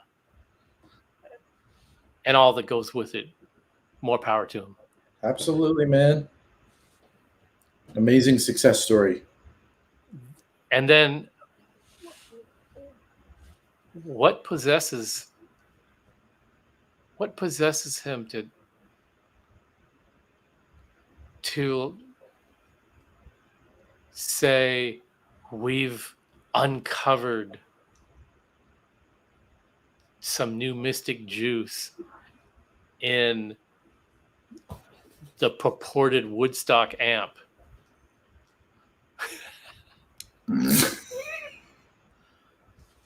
And I look at that and I saw the fervor that it created in some of the forums, particularly the gear page. It generated a lot of negative comments and a lot of irrelevant comments. And I just looked at that and I thought, why wouldn't a company like that sort of had anticipated a reaction like that and like thought it's about the David Lee Roth thing? What? It's the David Lee Roth thing. I think it's kind of factored in of there is no such thing as bad press. It's like, just get people talking about it. Okay, but then at the end of the day, what are you actually talking about? Now, Kelly brings up a good point. Dave Weyer told all his mods to Jimmy's amps years ago on the Metro forums. What Dave Weyer said, that's a pretty good sort of summation, Kelly. I think after you read pages and pages of that, but what really is instructional about the Dave Weyer was a guy who showed up on the Metro forums, the Metropolis forums, Metropolis amps, George Metropolis. Yeah. Showed up on the Metro forums and started talking about the Hendrix amps that had the West Coast organ and sound sticker on the back of them. Literally Hendrix's amps. Yeah, that was purportedly modified a lot of Hendrix amps. Well, they were on the West Coast. It's also known that there were repair shops on the East Coast that worked on Hendrix amps. So does that mean that Hendrix amps were only worked on by West Coast when they were on the West Coast? I mean, it's like all these questions start bubbling up when conversations like that get started. Yeah. And but I did take some time to go through some of that stuff, just sort of get familiar with that part of the conversation, because having had my fingers in those amps when they were closer to newish at the time, man, sort of have a sense of what they were talking about and what they were doing and what the intent was at the time. Yes. And that's a big part of it. Going back to the Jose thing, what were really the demands and expectations of the artists asking for that stuff to be done? Mm-hmm. So if you look at it through the historical lens, then you disconnect the whole conversation from what we know today. You have to see it through the lens of what was known and being striven for at that time. Right. I really want I want that, what do they call it? The haunting mids. Oh God, man, that's been a long time since If anybody in 1975 walked into a repair shop and said, "I need my Marshall to have haunting mids," if he didn't get shot on sight, it's off. Yeah. you know, What are you that talking meant about? he had perfected time travel because it didn't happen. Yeah. See, to me, I always thought Hendrix's, all of the kind of amp modification stuff. And actually, I don't know. This is just stuff that I've read. I didn't read any of the Dave Weyer stuff. I thought it had a lot more to do with just reliability and roadworthiness. It wasn't about haunting mids. Okay. Well, first of all, let's zero in on a historical sort of time period, a relevant time period, so we can have this conversation. Yeah. So let's talk about between 1967 and 1969, 2 years. Great. What kind of development driven by one person could have occurred, accomplished by one shop over a space of 2 years, given all of the activity that Jimi Hendrix was involved in during that particular time? So just right there, if you think about that, just that alone, then this could be a Venn diagram, but it's just going to be a circle. It goes from here to here in like instantaneously. And that's good. Okay, then we take the Dave Weyer part of the conversation, and what was he saying? He was saying that as they went along, he was trying to do things to improve the clean headroom of the amp. Okay. So he talked about 6550 tubes. He talked about driving them harder with the phase inverter, which we've talked about before. I mean, a big part of the Power Station 100 in a little small box like that with 6550s is that you need to get a phase inverter circuit that will push it to full output without clipping the phase inverter for the power tubes, so that you get this clear That's so interesting to me. But Dave also said in his articles that he looked around. They didn't make purpose-built power transformers to accomplish these things. He implies or describes somehow that they fished through Marshall transformers to find the highest voltage ones, which is patently ridiculous because a manufacturer doesn't make a power transformer for a power supply in an amplifier that's supposed to rectify out to 450 volts. Mm-hmm. You don't go through a production line of transformers that are designed to put out 450 volts and accidentally find one that puts out 550. That's just so stupidly obnoxious that you want to slap somebody. That's a good point. And he's covering a lot of material. He's not lying. Sure. Yeah. He's covering a lot of material to a lot of lay people that don't understand the ins and outs, and he's leaving out some key things like aftermarket parts that were available that fell into those approximate ranges, which would be common in those days because those kinds of circuits were frequently used. It was the current technology of the time. Two power amplifiers. There were a variety of things to choose from, but you didn't go to Marshall and go, this power transformer will give me 450 volts, and this one will give me 500, and this one might even give me 550. That's just stupid. And the other thing is if you look at the data sheets on 6550s,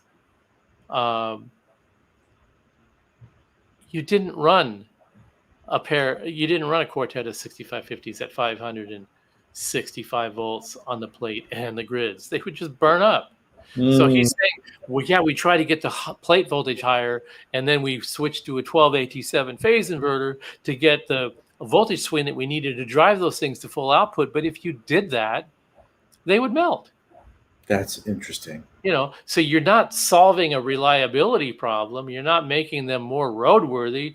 You're just trying to make them, and he did allude to this, sizzlier.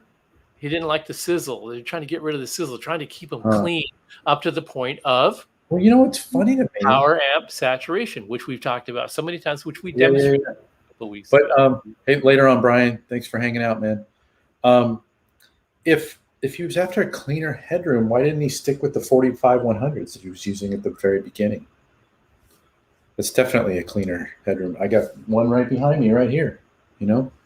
That's kind of interesting to me, which also kind of like makes me think about, again, that's another era of touring. Because the KT66s, because they're still dealing with inadequate PA systems, and the KT66s can only put out so much power. The 6550s can put out much power, more power, more. What do you think of this too? Which is rather, it's like now we have this sort of boutique-y mentality about, well, I have this specific tweak that I have in mind. I'll just contact my manufacturer and they'll just do it for me. Versus, I would think if you're a touring act in the United States in 1969, you're kind of going, well, we're just dealing with the gear that we bought and we're on the road with, and we need to make this work. Like there's nothing else that we can do. So you know what I mean? It's like everything was different then. Yeah, well, the problem with that is like the guys these days are assigning values to circumstances that didn't exist at that time, and that's one of them. The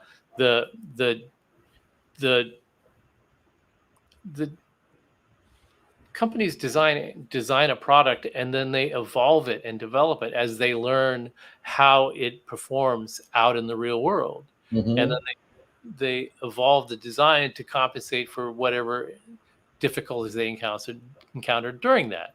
So the JTM 45-100 was a thing like that. It had a lot of sort of bugginess to the design, which it naturally would. It was a Fender Tweed Twin with bigger transformers and different tubes in it. But utilizing, and you can even pull it up, utilizing circuit values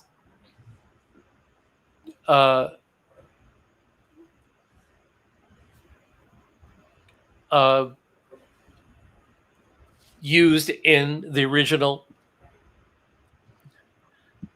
Tweed Twin, the amp that Joe Bonamassa said is the best amp ever created.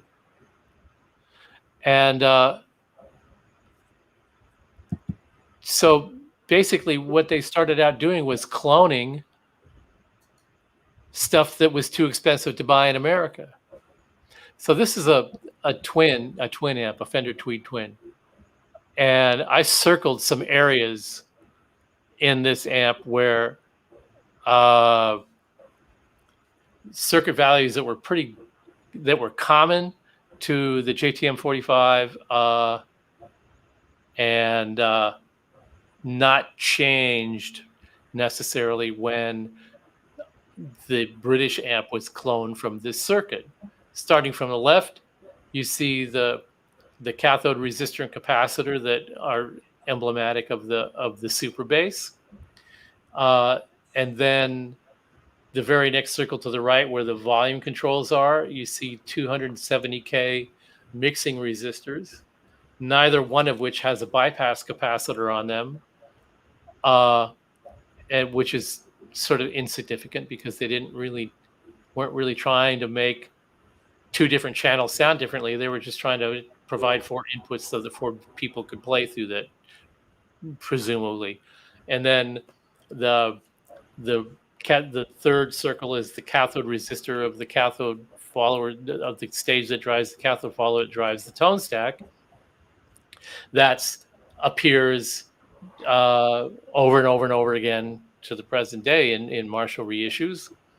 And the next circle up above the tone stack there, the 56K and 0.00025, that's a 250 pico treble cap and a 56K tone stack slope resistor, which is found in most Marshalls, although there are amps in 67 and 68 and 69 that had a lower value slope resistor 33K and a higher value treble capacitor 500 pico.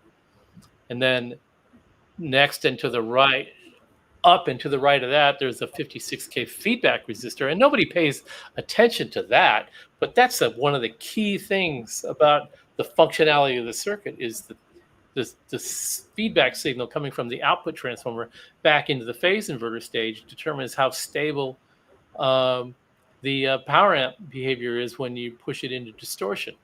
And then the whole phase inverter is pretty much the same. I circled the plate resistors, 82K and 100K, in the right at the 12AX7 there, that are the plate resistors for the phase inverter, are still the same resistors used in the Marshall phase inverter circuit.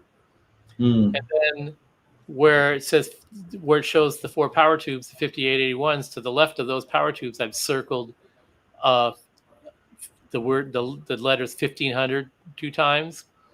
Those are resistors that minimize the possibility that the tubes will oscillate when you push them too hard, but you see them, they are only on the 2 outside tubes and not the 2 inside tubes. There's a reason for that. I'm not going to go into it right now. Below that are the resistor value that sets the bias for the power tubes at 56K. So those are all things to be aware of when you're comparing these kinds of circuits, because it shows you how close this thing is to what Marshall did next. So if you pull up that Marshall Tremolo 100 circuit, we can look at that and talk about that. So there, you guys, sorry, it's pretty fine print. So this is a 1959T, the tremolo version of the 1959, and I used that one as a reference because it was the only one I could find online that had the 270K mixer resistors as opposed to the 470K that they used later. But this is that. It shows the same input stage resistor and capacitor that the Tweed Twin has. And then the next circle to the right of that is the 270K mixer resistors from the 2 channels, only now they have bypass capacitors on them to bring up the treble. Still has the next little small circle below that has the 820 ohm resistor in the stage, in the mixer stage that drives the cathode follower stage next. And it still has to the right of that the 56K slope resistor and the 270 pico treble cap. But if you look to the right, the next thing to the right is a 27K feedback resistor as opposed to 56K. So they have increased the feedback. Why did they increase the feedback? Probably because there were stability problems. The EL34s had more gain. The phase inverter stage had the same 82K and 100K plate resistors, and the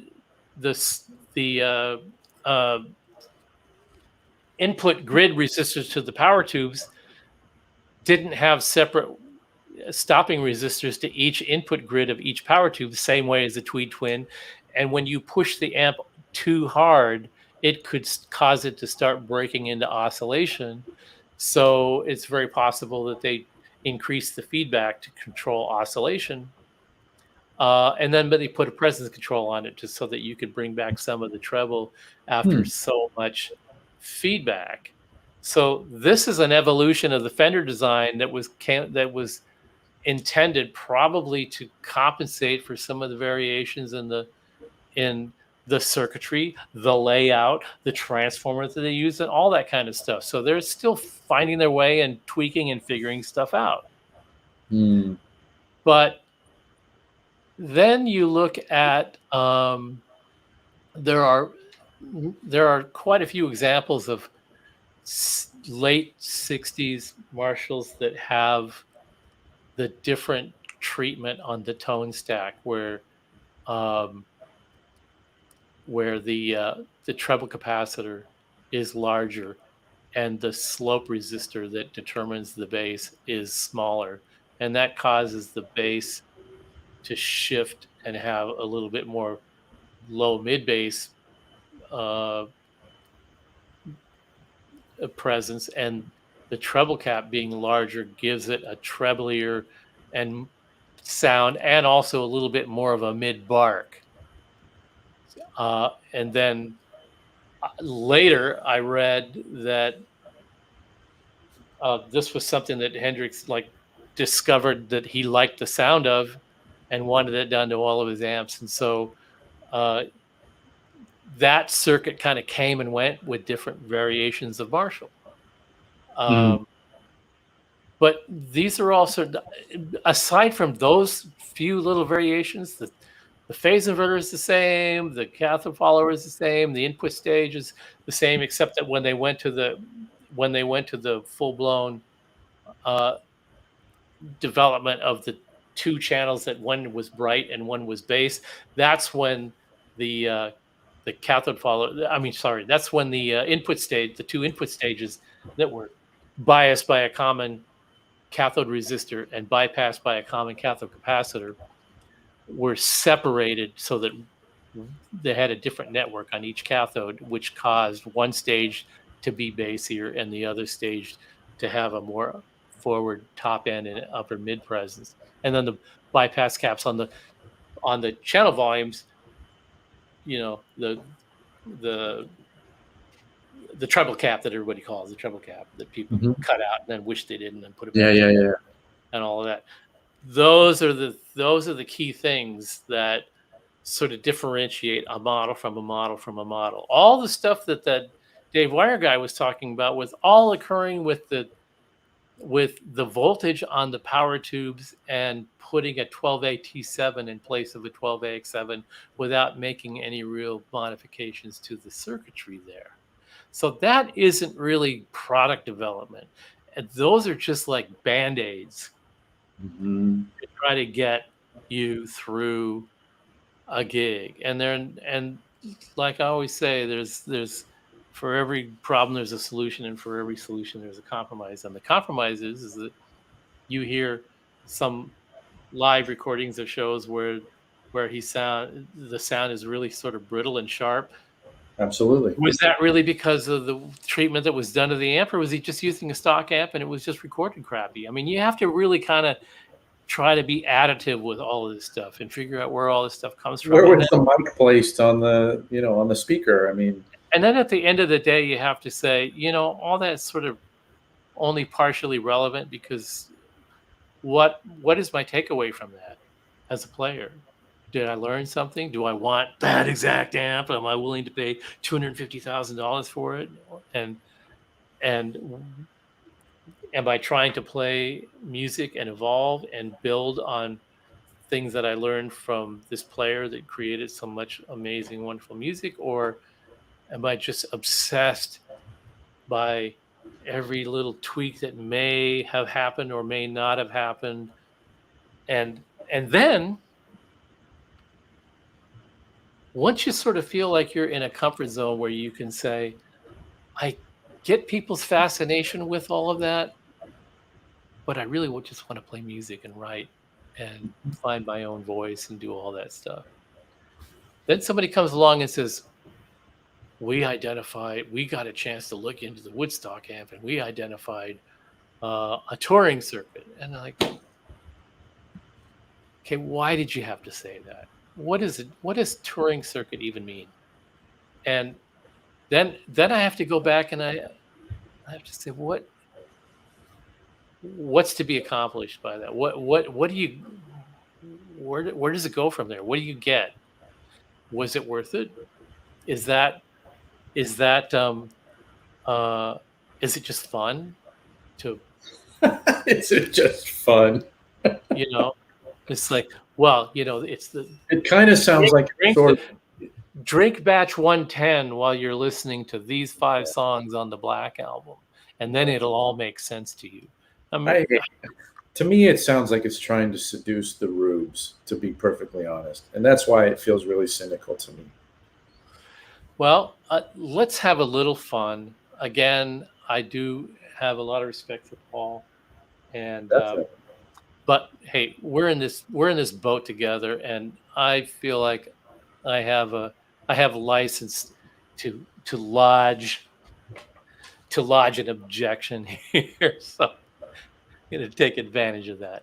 So let's pull up the supposed Woodstock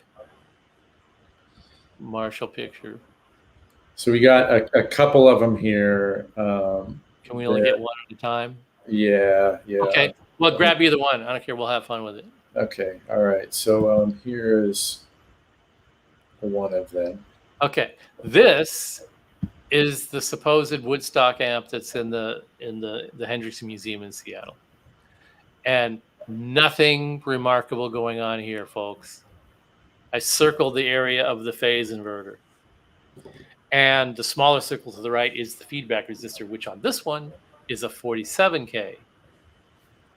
And that means that there is more feedback than the Tweed Twin.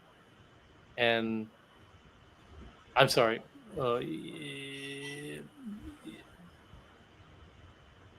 Less feedback than the Tweed Twin and more feedback than... I got to go back and look at the other illustrations. It's less feedback than the Tweed Twin and more feedback than the Super Tremolo that I showed earlier. Yeah. The important thing is that by the point that this amp was made, they had settled on this 47K resistor for the feedback resistor, which means they've sort of settled on the behavior of the output transformer they're using, and you see that value consistently going forward in the production. Okay.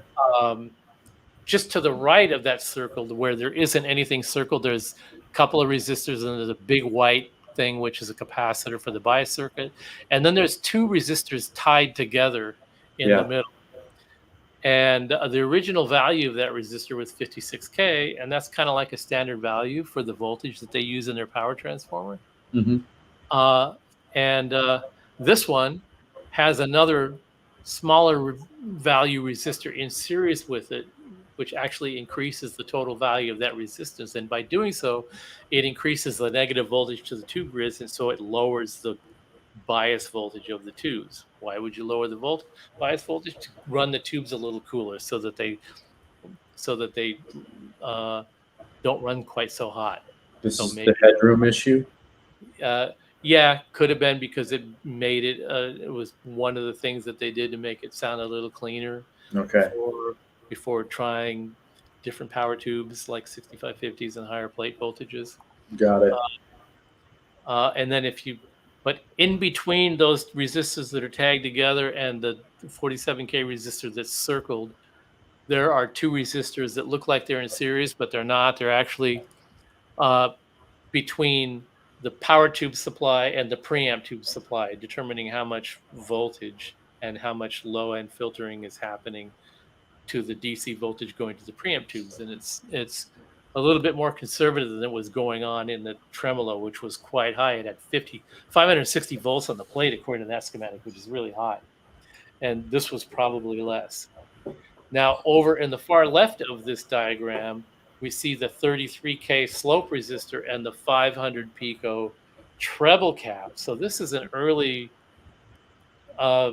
version of that more mid-forward, tighter bass tone stack that Marshall later abandoned, but some people mod to make the amp bark a little more. It sounds less metal that way.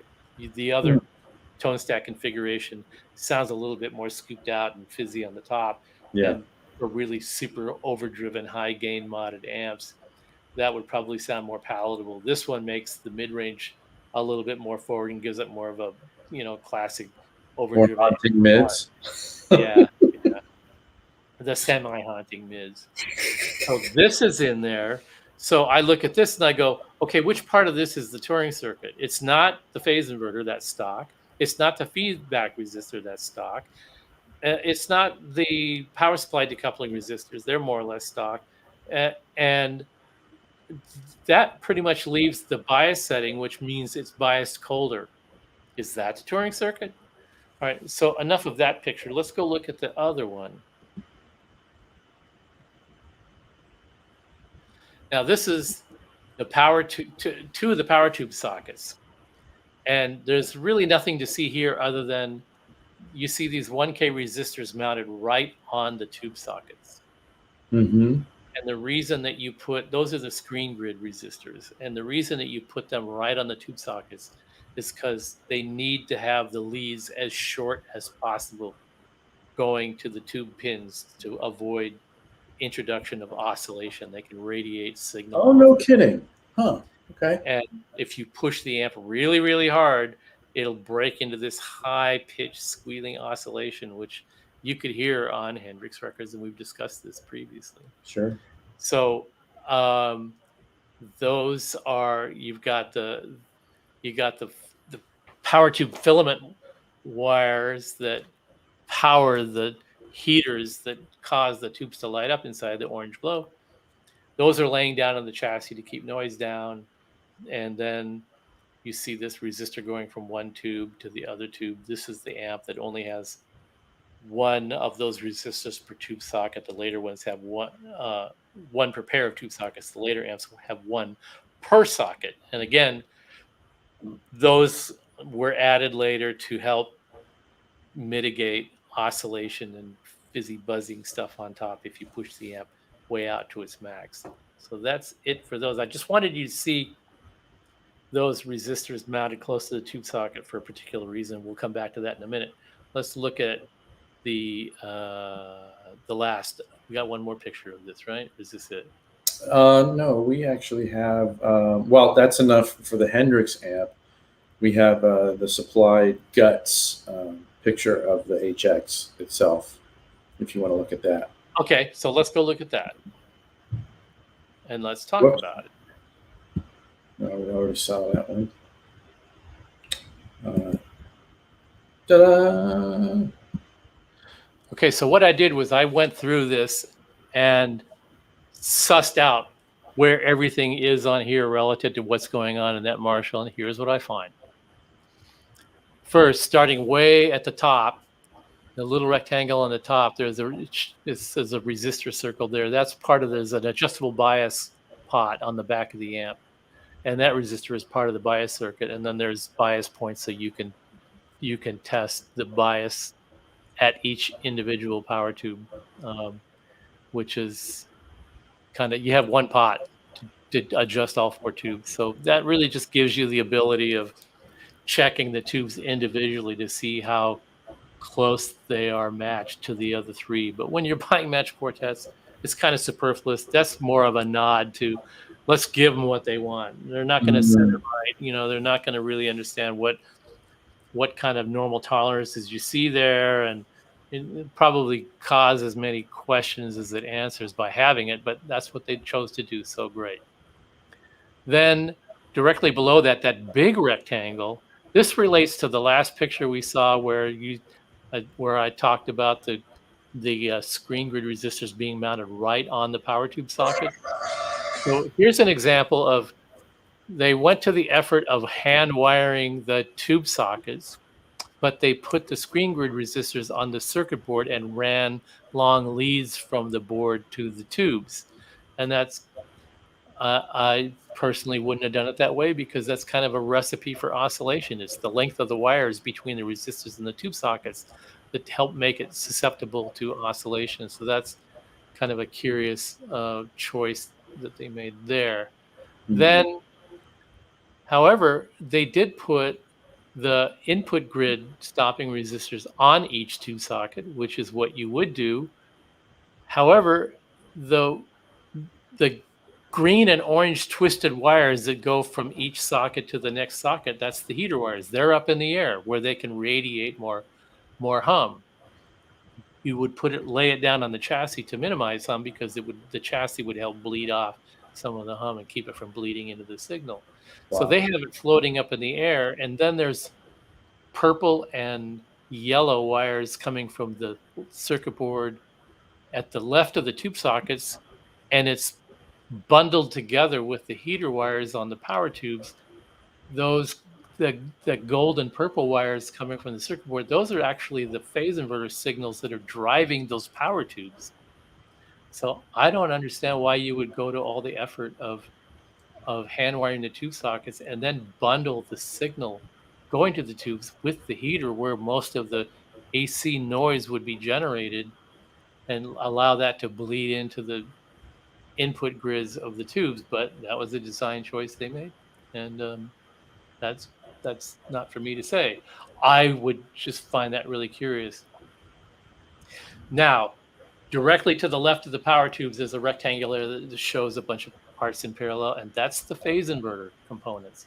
And all of those are the same as the one in the Hendrix Marshall. They're also the same in pretty much every Marshall. They're all very common. The only difference is this one has got a capacitor across one of the plate resistors of the phase inverter that does not appear in the Woodstock Marshall. And so I thought, well, why would they do that? Well, what it'll do is it'll suppress some of the high frequency response of the phase inverter stage.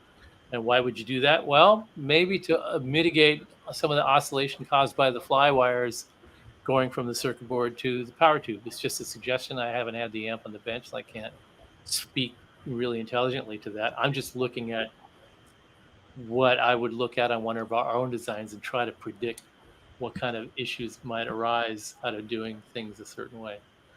Then we go down and to the left a little bit to the next rectangle that's directly below the middle of 3 12x7 sockets.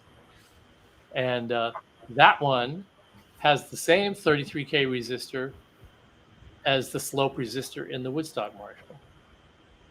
So it's safe to assume that it probably also has the 500 pico capacitor for the treble side, because if you change the relationship of those too much, then the bass and the mids and the trebles start behaving pretty weirdly. So my strong guess is that capacitor and resistor are the same as in in the Hendrix Marshall. And again, that appeared in a lot of Marshalls around Europe and some in the US.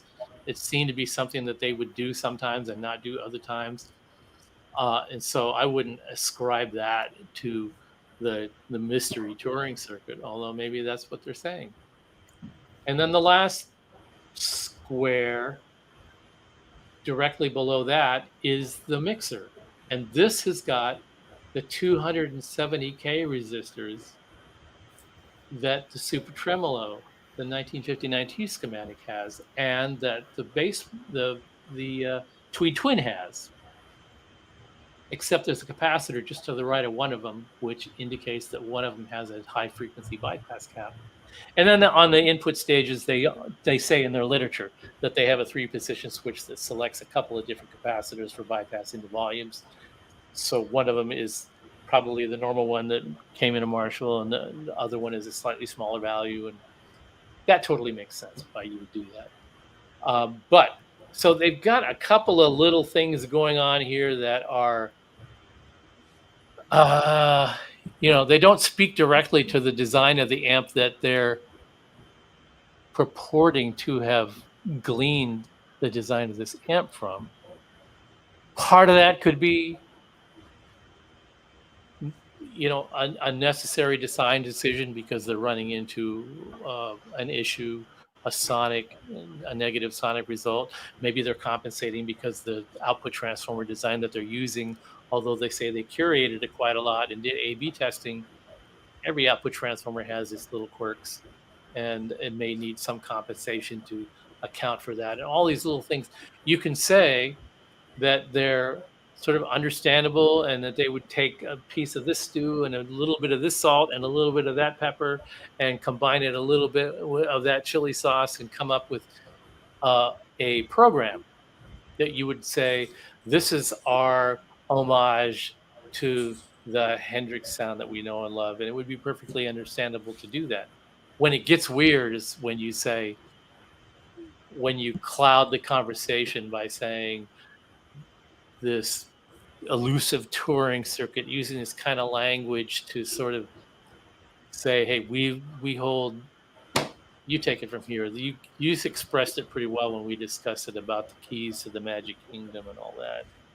Oh, well, I don't know. A lot of it is the flowery wording, the authentic Hendrix. It's, it goes back to what we were saying at the very beginning. It's like we're selling a story, I think, to people. And I said it before you started analyzing the entire circuit, which was just, it feels kind of like this fishing for the rubes, who wouldn't know better, wouldn't like what's a circuit, period, right? Let alone a touring circuit, Yeah. And it's kind of funny. I remember, Steve, when you and I were talking about it, like Woodstock isn't really a high point of Hendrix's tone journey anyway, right? If you follow the same logic of evolution that every guitar player goes through, mm-hmm. and every guitar player experiences, that I got this far, now I need to figure out how to get to the next step, it's totally logical that things would evolve going forward. And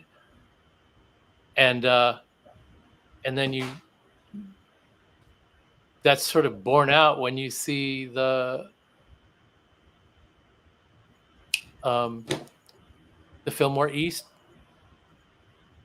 You hear the Fillmore East recordings. Right. There's this restraint, there's this focus, there's this evolution in the mindset of the performance.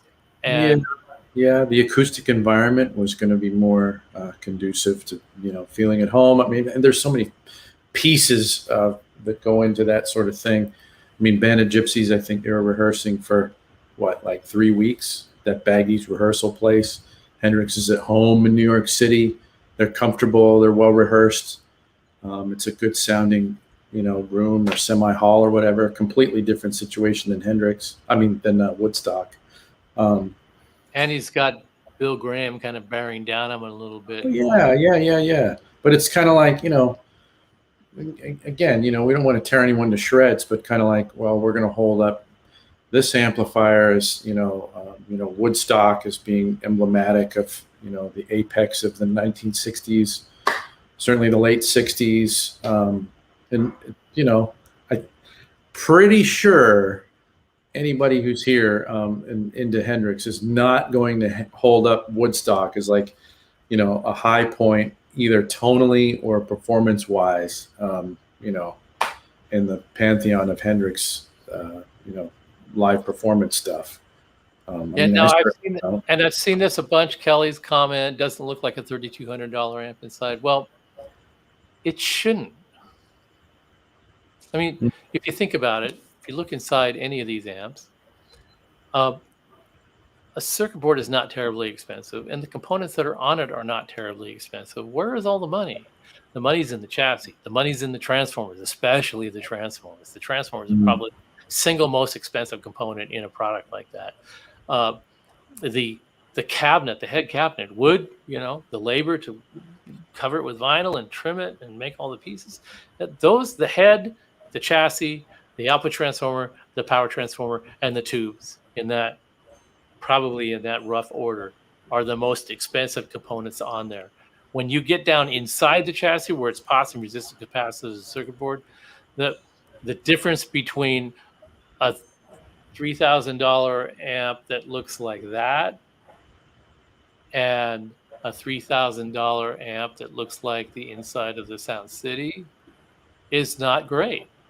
It's not demonstrably different. One looks executed differently than the other. And I don't say better, I just said executed differently, knowing what I've experienced through design process and all that. I wanted it clean. This was my homage to David Reeves. I wanted it clean and pristine in recognition that his approach was clean and pristine regardless of the medium that he was working in.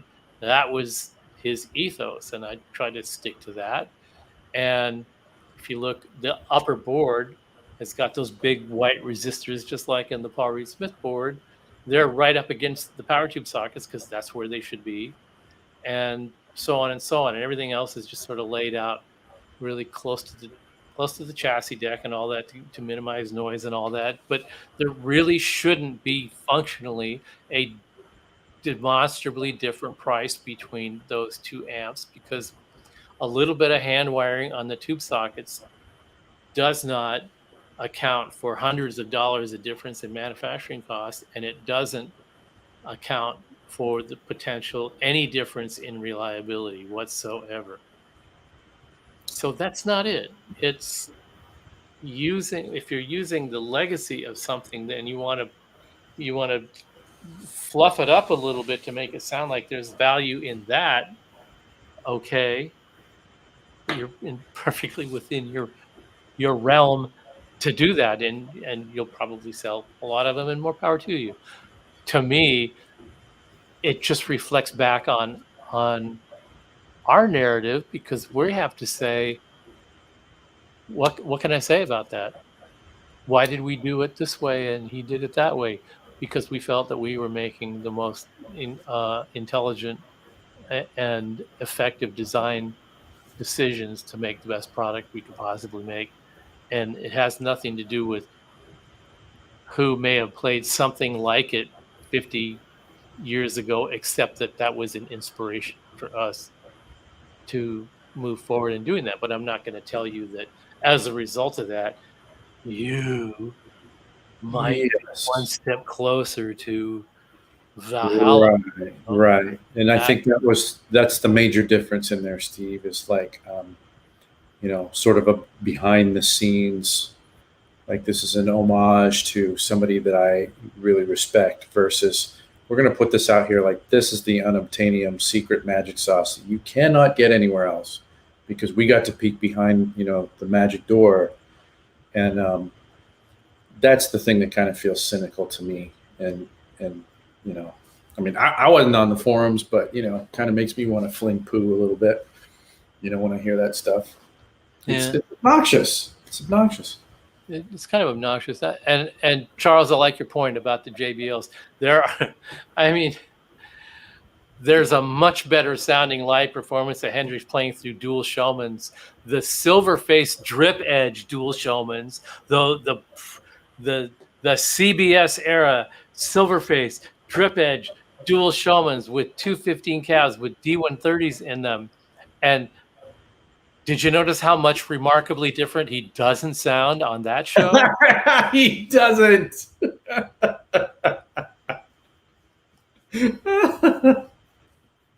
Oh, that's the best. Have you played through a vintage amp of any kind?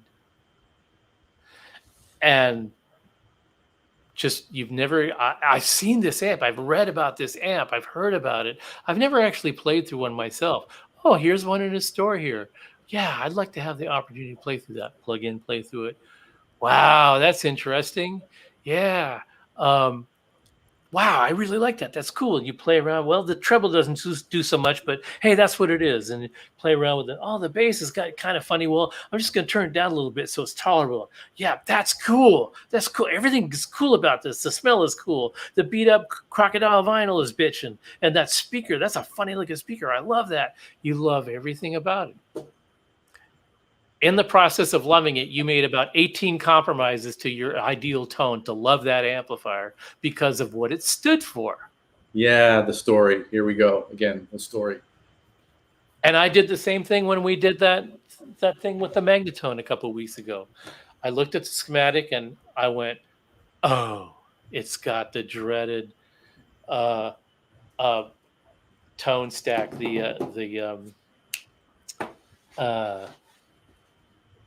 the Ampeg tone stack in it. I forget the Boxendall tone stack in it, which is, it's like, oh, that's the tone stack where you can only set it one way so that it sounds good. And so you're stuck with that, and you're stuck with one channel that's got the tremolo in it and reverb, and the other channel is dry. So that means you have to play them both together, and that means in order to turn off the tremolo, you have to have the foot switch, which I don't have. So screw it. Just going to plug into it. I plugged into the dry channel, and I went, pretty damn cool. There isn't anything I can do with this sound except play that sound. If I didn't have any other amps in the house and somebody called me tomorrow and said, we need you down here at 7 o'clock tomorrow night for a gig, our regular guitar player is sick, can you make it? Is it a small gig? I've got this 18-watt amp. That's all I got right now. Whatever, it's going to work. We're mic'd. You don't have to worry about that. Just show up and play. I'll grab that, and I'll go down, and I'll grin and bear it, and I'll love it. And I'll get by, and nobody is going to say, that isn't really your ideal chord tone, dude. I don't know what the hell you thought you were trying to pull on us. People are going, oh, it's really cool that you could help us out, man. Great. Yeah. That's what it will be. And if Hendrix is touring and he's in the part of the country where their tour is all screwed up and the gear is headed to Minneapolis, but he's got to play a show in Florida, call the nearest big music store in Miami or wherever the hell we're playing and get us 4 dual Schumans down there fucking pronto. We got a show to play, and we'll fly in a couple of I got a couple extra fuzz faces in my toolkit. Go do the show with brand new dual Schumans and Fender will underwrite the whole thing because it'll be great advertising for them, so the dealer won't take a hit if the equipment is beat up. That's what you do. That's what you do. We do it with Helmet. We've done it with STP. We've done it with every single artist we work with. When they need something and they're in a pinch, that's what manufacturers do, and that's what players do. They're there for the show. The show must go on, and a fuzz face you can put in a carry bag. You're pretty golden there, right? Blue Series talked about touring with Hendrix, and they said, one of the things that we learned about touring with Hendrix was that when the fuzz face stops working, you put it in a bucket of ice water. That's what they said. That's what they said. and said, "Yeah, we were playing this really hot outdoor gig, and we were using Marshalls and fuzz phases just like Hendrix, but ours quit." And we went to and the guitar tech said, "Oh, here's a bucket of ice water. What for? For the fuzz phase. They'll start working again." Oh man! Wow, I never heard that before. That's great. You know, when you're out on the front line, and all guns are pointed at your head, what do? You deliver, Yeah. regardless of the circumstances. Yeah, you Hendrix, get it. he was a generous, dedicated performer that would not let his audience down. Right. And all this. And then when he went into the studio, he created gorgeous music. You hear that music, and then and everybody does this. I do it. Everybody does that. You superimpose what you heard on the record on the live performance when they're performing. You mentally put in all the pieces that are not there live, because you're there to experience the thing in person. And then missing pieces are the things that are changed. You're fine with that, because that isn't why you're there. You're not there to hear the record played over again. He was one of the first rock cats, of that era, I think, to actually say in the press, "Hey, if you want to listen to the record, like, stay at home." Yeah. And I mean, that was one of my favorite things about Hendrix as an artist was, the live thing was an entirely different experience than the records, almost in every way. You were going to get way more guitar playing. Well, you're just going to get way more playing, period. We didn't have the studio as an instrument anymore. So it's a completely different expression. And, that's kind of like the measure of the musician was that he was an absolute master, both using the studio as an instrument and also in the live element as a performer and all that stuff. So, but I will take one exception, Kelly. I think that when you put a flying V through a wah and a Strat through a wah, even through a fuzz face with the volume turned down, you definitely distinctly hear a different top end, because a single coil has much more high end harmonic than a humbucker does. And so you hear that the fuzz face doesn't completely mash all that away. Unless the guitar volume is all the way up, then yeah, I agree with you. But you turn the guitar volume down to 8, it's a distinctly different experience. Then when you add a wah to that, boy, you could really tell when it was the flying V. But that was the circumstance. That was the I'm taking exception to your comment only. Maybe I should just say I agree with you up to the point where the guitar volume is all the way wound out. When you back it off a little bit, then the differences between the two instruments becomes for me, being a Hendrix music fan before I was a guitar player, and I seriously collected Hendrix stuff before I had ever picked up a guitar. I remember, for whatever reason, I'm thinking of the Isle of Wight shows right now. And it was only years later that, when I learned, when he plays Red House, he goes to another guitar. That's when I could kind of really start to discern, I guess that is a different sound. But, pre my days of playing guitar and caring about that sort of thing, I really didn't experience it any differently. It was just a Hendrix performance, and it was just cool. He's playing Red House, and I always loved it when he played Red House. So, and look, he's using that. It's like the first time I saw Jet That group. Ron Wood was the coolest because he had 2 basses. And at my age and in my experience, when he switched to 2 basses, my reaction was, he switched to the other bass. Did I hear any difference in the sound? Absolutely not. Mm-hmm. I couldn't tell you what difference one sounded than the other. It could have just been one was in tune and one wasn't, for all I know. It was just that he had it. Yeah. I'd never seen that before. I'd never seen somebody switch instruments after a song before. Yeah, right.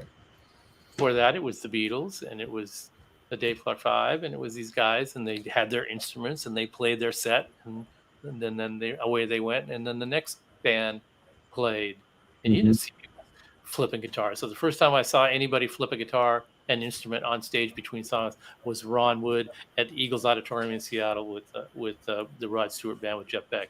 Well, what And- year would that have been? 69, Well, 70?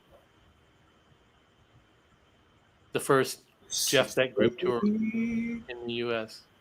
Yeah, because I mean, think about that. Because and Tyler, yeah, you're right. He had the V at the Isle of Wight, but he switched between that black Strat, and I think he only played the V on Red House. But anyway, I think that was at that point with rock stardom where guys were starting to go, oh, we can actually bring more than one guitar. It was a sign of things to come. Right after that, the local club bands, you started seeing guys with an extra guitar on. A Les Paul and a Telly. Whoa. Yeah. Did they need it? No, they just did it because Ron Wood did it. Yeah, that's funny. Well, hey, we're over 4 hours, and people are starting to drop off and go to bed. So we should probably wrap it up here. Thank you, people, for hanging out through all of this. This is actually, we covered a lot of ground this time, and I think it was really sort of relatively coherent. We got a lot accomplished. I'm glad you guys were hanging in there and sort of grokking a lot of ungrockable. Yeah. Thanks so much, guys. I hope you guys continue to have a great weekend. We'll see you in a couple weeks. Hey, we have a clip to play out, right? We do. We had this. You describe it.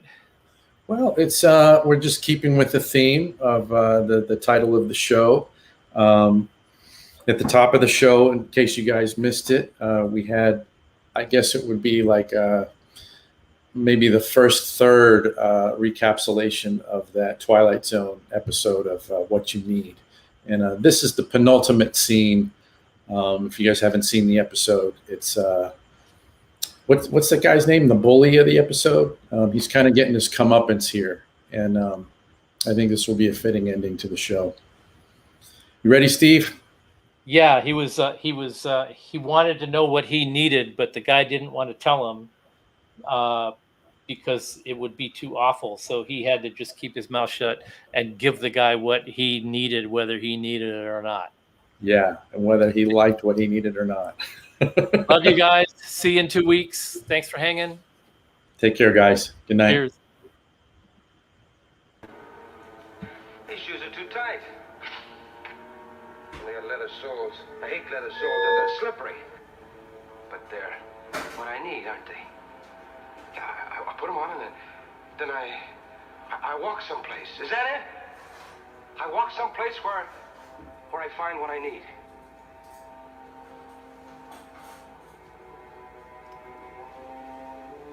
Well, what's with it, old man? What happens? I'm waiting. Patience. That's another thing that you need, Mr. Renard. Patience. What are you doing? Give me the business? Is that what you're doing? Give me the business? You know, I can come over there and take you apart bone by bone.